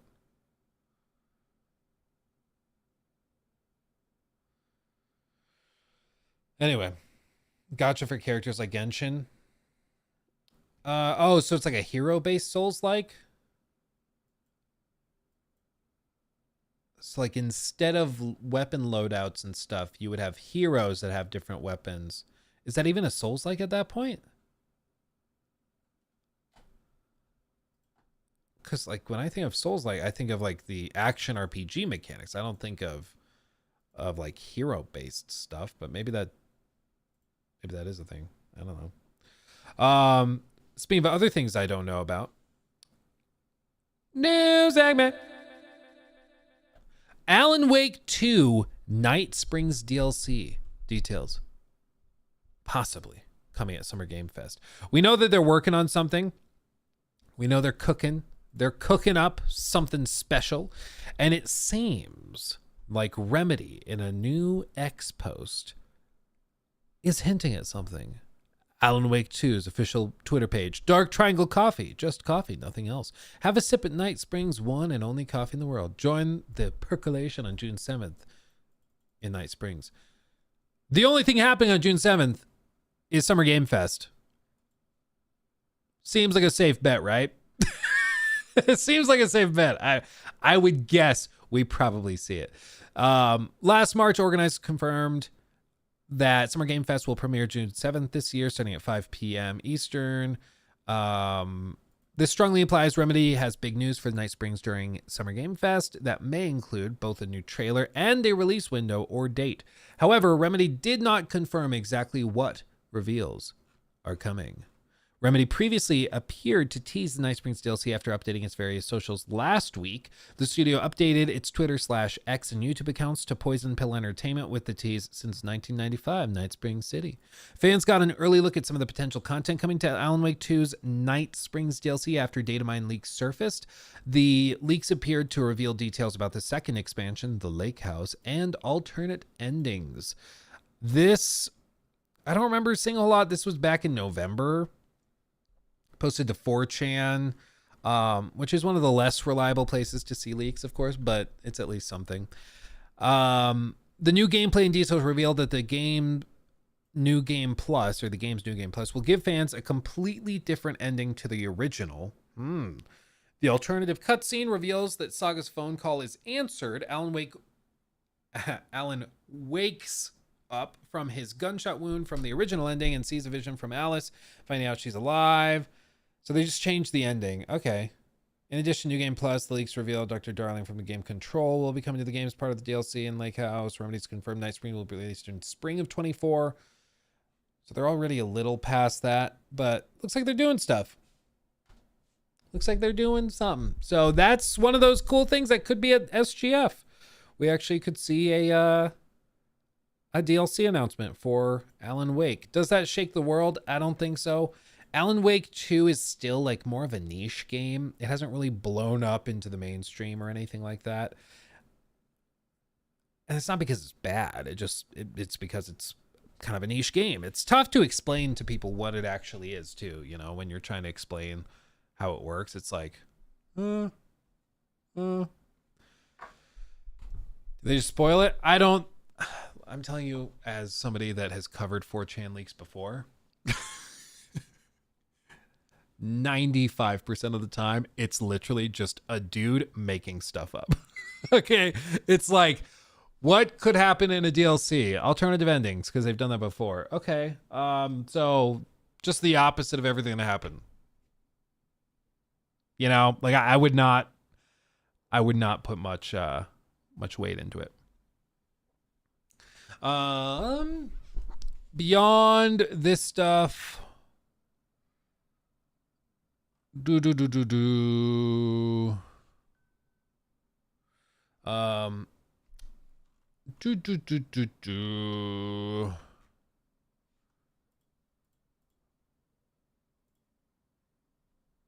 Okay. There we go. There we go. Any other stuff? I think that's all the like breaking news and everything that came out that's been brought up. I don't think there's too much craziness.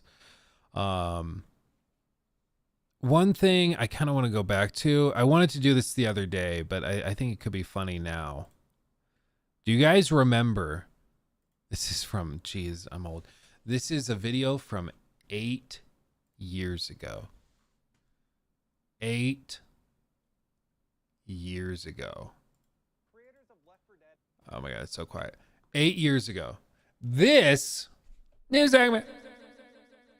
So live service games have always been kind of, how do I want to phrase this?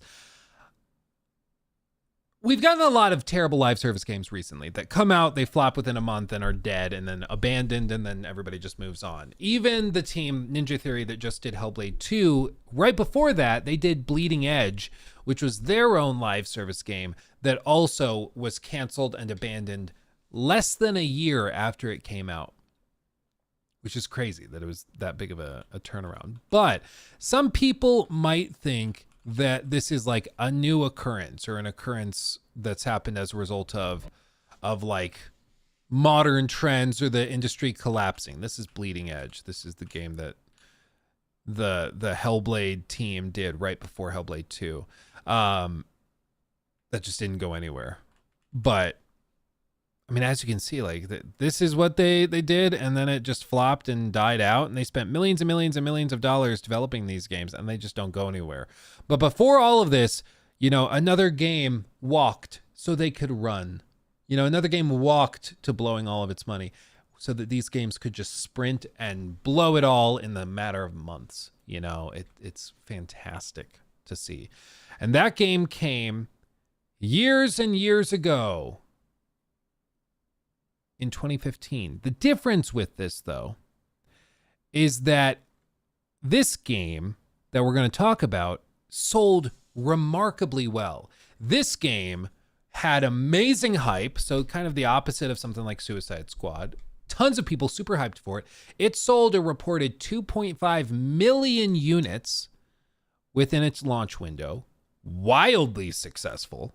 That's a huge, huge deal. And yet it is completely dead and buried at this point. And this is something that's kind of different from what we would typically see. Nowadays, most live service games start with either total ambivalence, people just don't care, and then they're pleasantly surprised when they try it. I think that that's kind of what happened with like Helldivers. I think a lot of people were kind of totally focused on Suicide Squad as a live service game to beat up on. And then Helldivers came out and people actually had a really good time with it.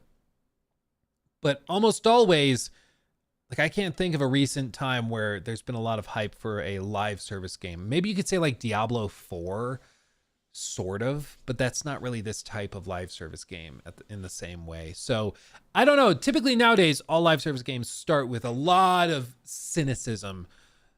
But this game started with all the hype in the world. What could possibly go wrong? Let's see. Destin. What and have officially revealed the first information on their new project. Evolve is no joke. This is a gamer's game. New wave of the next generation. The game is just so much fun. I love it. This game is right up my alley. This is a game that I really see myself becoming my next addiction. Congratulations to Evolve for winning 4 E3 2014 Video Game Critics Awards. It's gorgeous. Dude, oh, it's Cliff. We were just talking about Cliff. He's back. We just talked about his live service game that also flopped. I'm sorry, Cliff. You're doing great, but you're super rich, so I'm allowed to kind of poke fun at you. You can take it.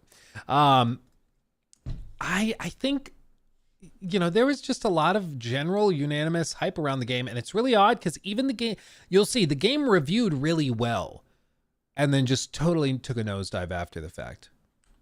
It's pretty remarkable. Game, I think it's going to do really, really well. I'm all about multiplayer games these days. Best of show, best console game, best online multiplayer, and best action game. Fun as hell. Make you think about and make you remember why you became a gamer.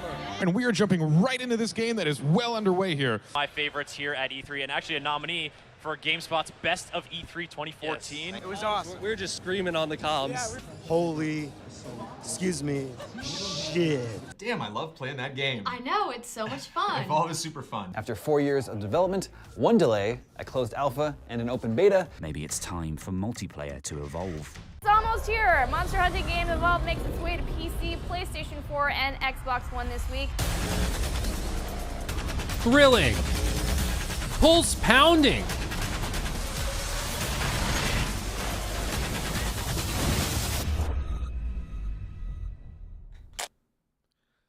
So hype was through the roof and people bought it in droves. And it was one of those games, you know, won over 60 awards before it even came out. People were so stoked on this game. And looking back, I think there's a few reasons for it. For one, it was really graphically impressive at a time where there weren't a lot of games pushing the graphical boundary. Beyond that, I think it also was one of those games that shows really well and then in practice underperforms significantly. And there's been a handful of examples of games kind of like that. I think, you know, Cyberpunk before it launched was kind of like that, where it showed really well, but then you got your hands on it and of course it was totally broken. Or like Starfield. I think Starfield, if you weren't looking at it critically, showed really well and Todd could hype you up a lot. But when you got your hands on it, you're like, okay, well, there's some problems here. Same with Anthem. Yeah, Anthem shows really well, and then you get your hands on it and you're like, oh, there's not a whole lot there. So I think that's part of it, is that the game showed really well and there wasn't a whole lot of critical, or dare I say, skeptical analysis of this game before it came out. And part of it is because like hype culture is so big in gaming. If you try to talk people off the hype cliff, they try to crucify you. It's crazy. It's crazy. Like, and honestly, really, really toxic. We're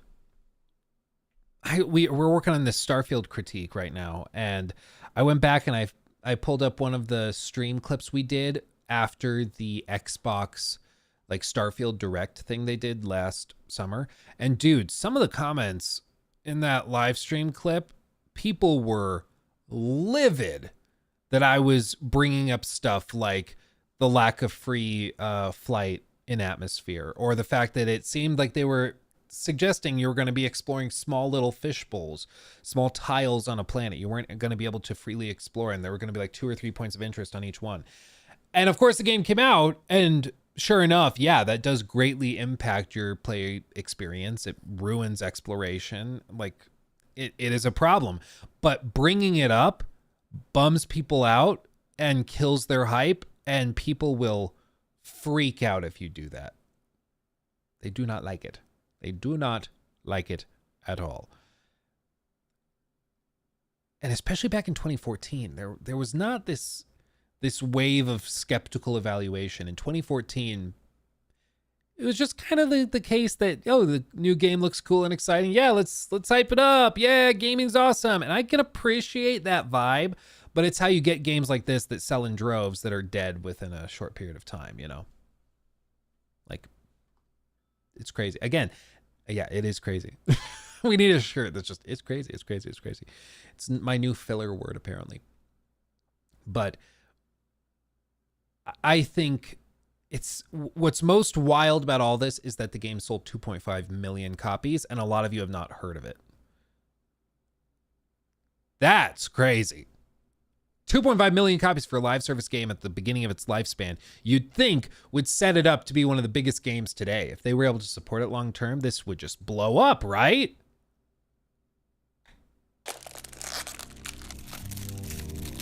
Oh, dude. The really awkward, extremely close-up unboxing videos where you can't really see anything because the camera keeps going out of focus and it's not really framed great. Man, I love 2014. Those were the days, man. Those were the days. So let me know in the comment section down below if you guys are picking up Evolve. So let me know in the comment section picking up Devolve. Dude was ahead of his time. He should be a TikTok host. So let me know in the comment section down below if you guys are picking up Evolve on Tuesday. It definitely does look like a game I'll have a lot of fun with. I don't know how long lasting it's going to be though. It's going to be such a fun game to just, grind out. It's supposedly just like Left 4 Dead. Evolve is a deeply rewarding multiplayer experience 9 that packs both brains and brawn. They gave it a 9. No fucking They gave it a 9. There is absolutely no fun factor that comes with running circles around the map looking for one target for that long. So, in case you're not aware, basically what Evolve was like an asymmetric multiplayer game where one person is the monster and everybody else is playing as hunters, sort of. So, what they thought would happen is that you would have the monster that's over here on the map, and then you have all the players. And the players go and everybody starts hunting in different ways looking for the monster, right? And eventually somebody finds them and everybody stumbles on, closes in, and hunts the monster. Really simple concept, makes sense, could be super fun, awesome. What inevitably just happened though is everything broke. Everybody would gather together and hunt in packs because the monsters had to be so powerful that they could fight a group of players that were hunting them, and it would be relatively competitive, right? But in order for this monster to be powerful enough to take on like 4 or 5 other people, you also need them to be powerful enough that they can curb stomp any one singular playable player. So you can't really split up individually because if the monster finds you, you're dead. Nashman is now a member. Nashman. Hola, Luke. I Hola. hope you are fantabulous. Looking forward to the Starfield critique. What do you reckon will be the big reveal for Summer Games Fest? I really don't think there will be a big reveal. After seeing that article, I think we probably see Alan Wake 2 DLC. That might excite some people, but I really am not expecting much. I think they probably have like Dragon Age Dreadwolf, and they probably have Monster Hunter Wilds, and I think that's probably going to be most of it. But I'm not expecting them to have any big reveals. I think Xbox probably will have some big stuff. Ubisoft will have a lot to show with Assassin's Creed and Star Wars, but beyond that, I don't think that there's going to be a whole lot at SGF specifically. I would love to be wrong, but they're already trying to talk people down. Joachim Pedersen is now a member. Thank you, Joachim. 16 months. Ooh, baby. Thank you, guys. Appreciate you. But with that said, interesting concept, but in practice, when you're not at E3 playing together and you have 10 minutes to do a match, so just don't think about it too much. In practice, what happened is everybody would gather up, hunt monsters together, and then the monster would just run away from you. And so the whole match would just be running in circles away from each other. Not that fun, you know? Not actually that captivating. Again, singular matches might be fun. Shows really well. But once you actually play it at home with your friends for more than half an hour, you realize there's not actually a whole lot there. Let me see if I can find... Yeah, the OG Evolve review. Let's see this from 9 years ago, 2015. Let's see what they said. Why did this deserve a 9?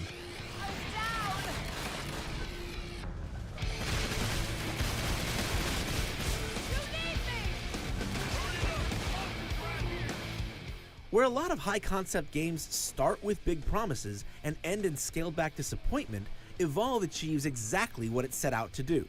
Through an array of intelligent design choices, developer Turtle Rock Studios has created a smart, asymmetric multiplayer monster hunting game that plays unlike anything else. It's tactically deep, bursting with character, and once you get past its mildly obtrusive progression system, it offers a level of nuance rarely found in multiplayer shooters. A core concept as novel as assuming control of a hulking behemoth and facing off against 4 player-controlled humanoids could easily have fallen into gimmick territory, if not for the thoughtful way that Hunt, Evolve's core mode, is structured. Having the monsters start out relatively weak, only to feed and grow in power as the match progresses, creates a thick tension for both sides. Interesting. The monster needs to move quickly and carefully, balancing the need to put distance between themselves and the hunters with the need to find food and keep a low profile. It's a high-stakes tightrope act that requires good map knowledge and a strong grasp of the monster's surprising number of non-combat abilities, like climbing, sneaking, and sniffing around. For as effectively as they exude an intimidating physical presence, playing the monster requires patience and a full understanding of all the tools available. Overpowering the hunters is really just your reward for outsmarting them, which makes carnage like this feel just as satisfying as it looks and sounds. As the hunters, the continually interesting challenge is to find a cunning monster that doesn't want to be found amidst the sprawling, beautifully realized, and densely forested planet of Sheer. Fresh tracks and startled birds are among the more obvious clues, but following them like a breadcrumb trail is rarely enough. You need to reason out where the monster is headed and make effective use of your team's amusing sci-fi gadgets to head off and track down a decent monster player. You might tag tempting wildlife with a tracking dart so that when the monster eats it, you can get a bead on its location, or pursue a fleeing monster with an unmanned drone to give his position away to your teammates. Since every second that passes without the monster in your crosshairs is another step closer it gets to becoming nigh unstoppable, hunts are every bit as thrilling as they are nuanced. Nuance, baby! So obviously it's IGN. We love memeing on them for sometimes having wild takes. How IGN, my understanding is how IGN tends to do stuff is that they'll give for a multiplayer game the team a bunch of review codes. They'll try the game together playing off of each other, and then they will kind of collaborate, talk about the game, what they think that a fair rating is, and then one person writes the review. It is possible that a group of 5 people that try a game for a review could enjoy it when other people wouldn't, right? It's possible because we've seen there's people that are posting to the subreddit that like have played 600 plus hours of Suicide Squad Kill the Justice League. And you're like, how on earth did you do that? And I'm sure they would have given the game a high score at launch, right? Whereas now we'd be like, you get what? You know? So I don't want to necessarily be like, oh, therefore IGN is total, like just a total joke. It does occasionally happen where there are outliers. That's why something like Metacritic is useful, because Metacritic lets you look at the broader trend of reviews, not just individual reviews to kind of pick and choose. Beer's your friend. A 9 out of 10 game that is unplayable is wild to me. They could have added a single player option. Instead, they did nothing and the game evaporated. Well, we'll go back to the Krabby Cat video here in a second and show you why the game pissed off so many people. It's crazy. Bad. The true beauty of Evolve is in the subtle details that flesh out its world, its characters, and its mechanics. Characters preen and pose on the title screen, emoting with a near cartoonish flair that makes each one memorable. From playful pre-match banter, well, good as we're gonna get, to defiant mid-match monster taunting, all the voiceovers are well written and delivered. No one died! Not even the giant alien dog bear! Maggie in particular stands out with her fiery intensity and rich family history. Over 30 hours later, I'm rich family history? What? What does that even mean? Okay. That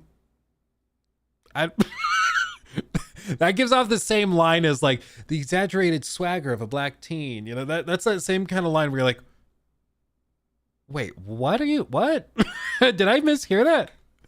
About the world beyond the front lines. The much 30 hours later particular stands out. Not even the giant alien dog bear!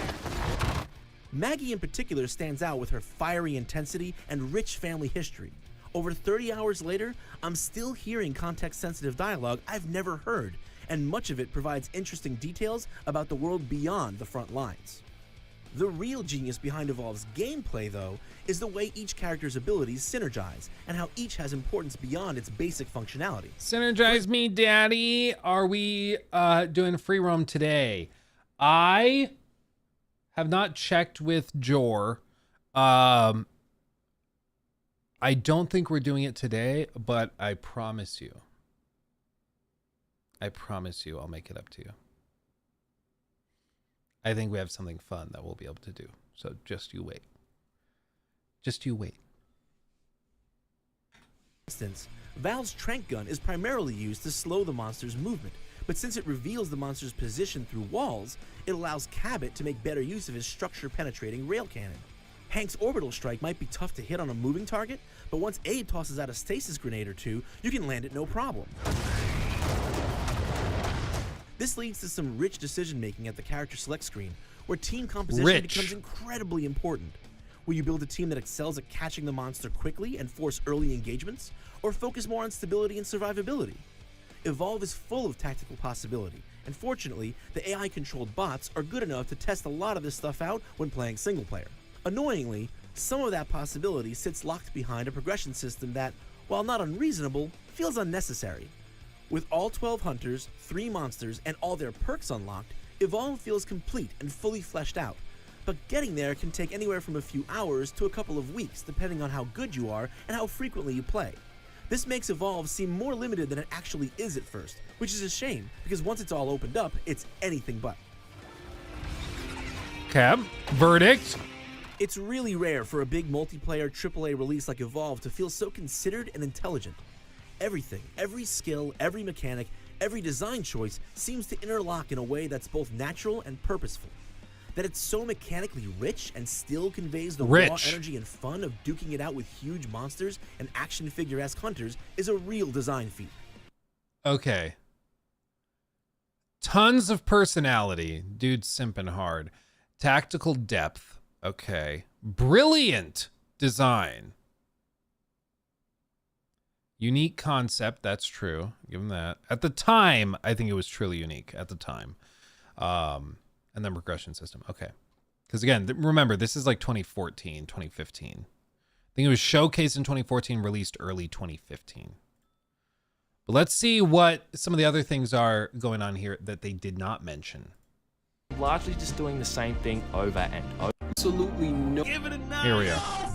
Give it a 9. There is absolutely no fun factor that comes with running circles around the map looking for one target for that long. I'm largely just doing the same thing over and over. Vince Ingenito here. I'm the guy that got to review Evolve for IGN. Like, how many games have you played in your life where you're like, yeah, I want to run some more? This was an inside job. Thank you. $15 for one, and I repeat, one fucking monster. You're giving me a gun that's painted blue, and you want to charge me $2. $130 worth of downloadable content that isn't even on the Seasons Pass. It's not even good DLC! It's not even good cosmetic skins! Look at this shit, they didn't put effort into it! It doesn't feel like it's got a ton of content to it. The content in this game is laughable. Do you think that it's worth $60 as it is now? Yeah. I do. This scalping of our fucking games. Just a pinch more fucking dollars out of the microtransactions. Balance issues upon release and the long-awaited patches to fix it. This game is often horribly unbalanced. Because of the hype and because of all the talk and all of Oh, no way. They got DSP in the clip. Dude, this was 2014. DSP was still kind of big. That's funny. That's so funny. He made it in a Krabby Cat video. Transactions, balance issues upon release, and the long-awaited patches to fix it. This game is often horribly unbalanced. Because of the hype and because of all the talk and all of the makers of Left 4 Dead, we're supposed to forgive that. No! And the very fact that you can't be a monster if you're playing in a party is utterly absurd. 90% of the people that were playing it are no longer playing it, and they moved on to something else. Stick around. Do not leave. You want to see this guy. These guys doing a pretty great job to be very competitive in a very competitive tournament. you thought the matchmaking was bad when it first came out, now with an all-time low number of players, good luck on getting into a full lobby or getting your choice of characters now. There'll be a decent player base at launch, and then seemingly overnight, that player base becomes a shell of itself. And I'm not talking about like, the hype died down and the player base is stabilized. I mean, fucking sharp decline, craziness. Hopefully 3 years from now, right? When you've bought some game and it let you down, and it didn't live up to your expectations, you can always be like, you know what, I'm gonna play Evolve, because goddamn, that game's still fun. Oops. So this is the whole thing with it. Like, it was a fascinating game at the time, and it hyped people up, but it is a prime example of when hype can go awry and can lead to problems. Because you hear some people that are talking about it, and it's just, you're like, did we even play the same game? So Vince Ingenito was the one who reviewed that. I want to see some of his other reviews. He's associate editor for IGN reviews. Final review. So did he leave in 2017? Where's Vince? Where's Vince?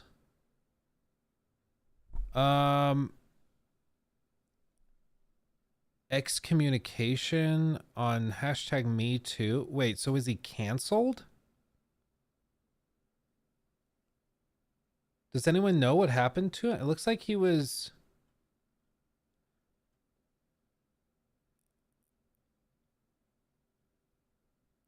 Let's see. Basically, a man's career was ruined for a few mildly suggestive comments between good friends. Huh. Okay. Former editor at IGN. I don't know. I don't know the story of it, but apparently he left like 7 years ago and is doing like freelance work or something. But of his other reviews, let's see. Final Fantasy. He did their Final Fantasy 15 review. He did the PS4 Pro review. Recore, The Division Underground. Did he do any other big? Oh, he reviewed Overwatch. So he like did their live service reviews and stuff. Double Dragon 4, Switch. He gave the Switch a 7. Why did he give it a 7? Okay. The Division. Yeah, so he just would do all of their live service stuff, it seems. 6.7 for The Division.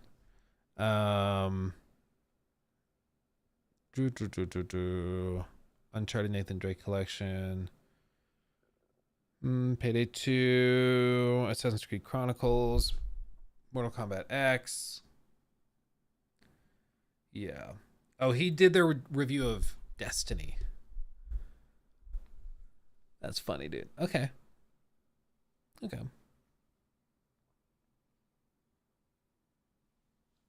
Oh. Well, I don't, like I said, I don't know the story, but it's funny how sometimes you can see like one reviewer, and if you're like, that was kind of an odd like review score, that was a little strange. And then you look up their other reviews and you're like, oh, it's a pattern. I got it. Oh, speaking of Jor, who just joined us in chat, Jeff Keighley confirmed GTA 6 will not. This is funny that nowadays, instead of hyping up a show and be like, you can expect maybe some of this, now they have to come out and be like, this will not be at our show. Do not expect this, for the love of God. So I stand corrected. Joseph Ferris's next project will not be there. Judas will not be there. No Half-Life 3. Sega Legacy titles. Wolf Among Us 2. Silksong will not be there. Metal Gear Solid Delta. Kingdom Hearts 4. It's funny. It's fun. I mean, maybe they do have some cool stuff, but like the fact that he's having to come out now and just be like, please do not freak out when you don't see Despacito 3. Like, please just come have a good time. We'll do that. Yeah, he didn't say Bloodborne. Yeah. He didn't say Fable. I fully expect Fable is probably going to be at like the Xbox showcase. I don't know why they would show it off at Summer Game Fest when Xbox has their own showcase like right after, you know? Well, what's funny, it's like, I've seen these posts on the last post he did where he was like, yeah, Kingdom Hearts 4 will not be there.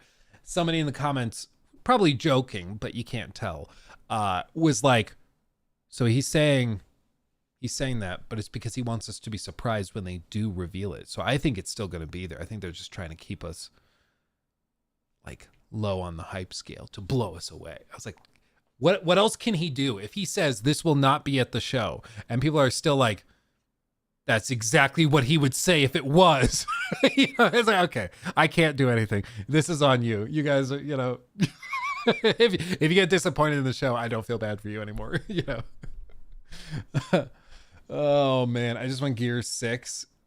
Yeah, well, we should see it. That's been rumored a lot. We should see that at the Xbox show. We should see it, I think. Oh,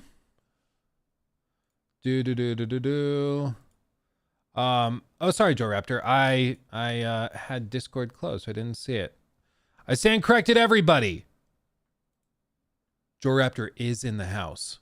I just didn't realize I had Discord closed. That's why I wasn't getting any notifications, because it was closed. So what we'll do is we'll end this stream here. I will create a new event for the podcast, and we will do the podcast here momentarily. Okay? Sound good? We'll do that. So we'll end this event. Check Luke Stevens live here in a minute for the new event. Pop over there and chat, and we will do the podcast, okay? Much love. I'll see you in just a few minutes with the one and only Joe Raptor, okay? Much love. Talk to you in a few minutes. Bye-bye.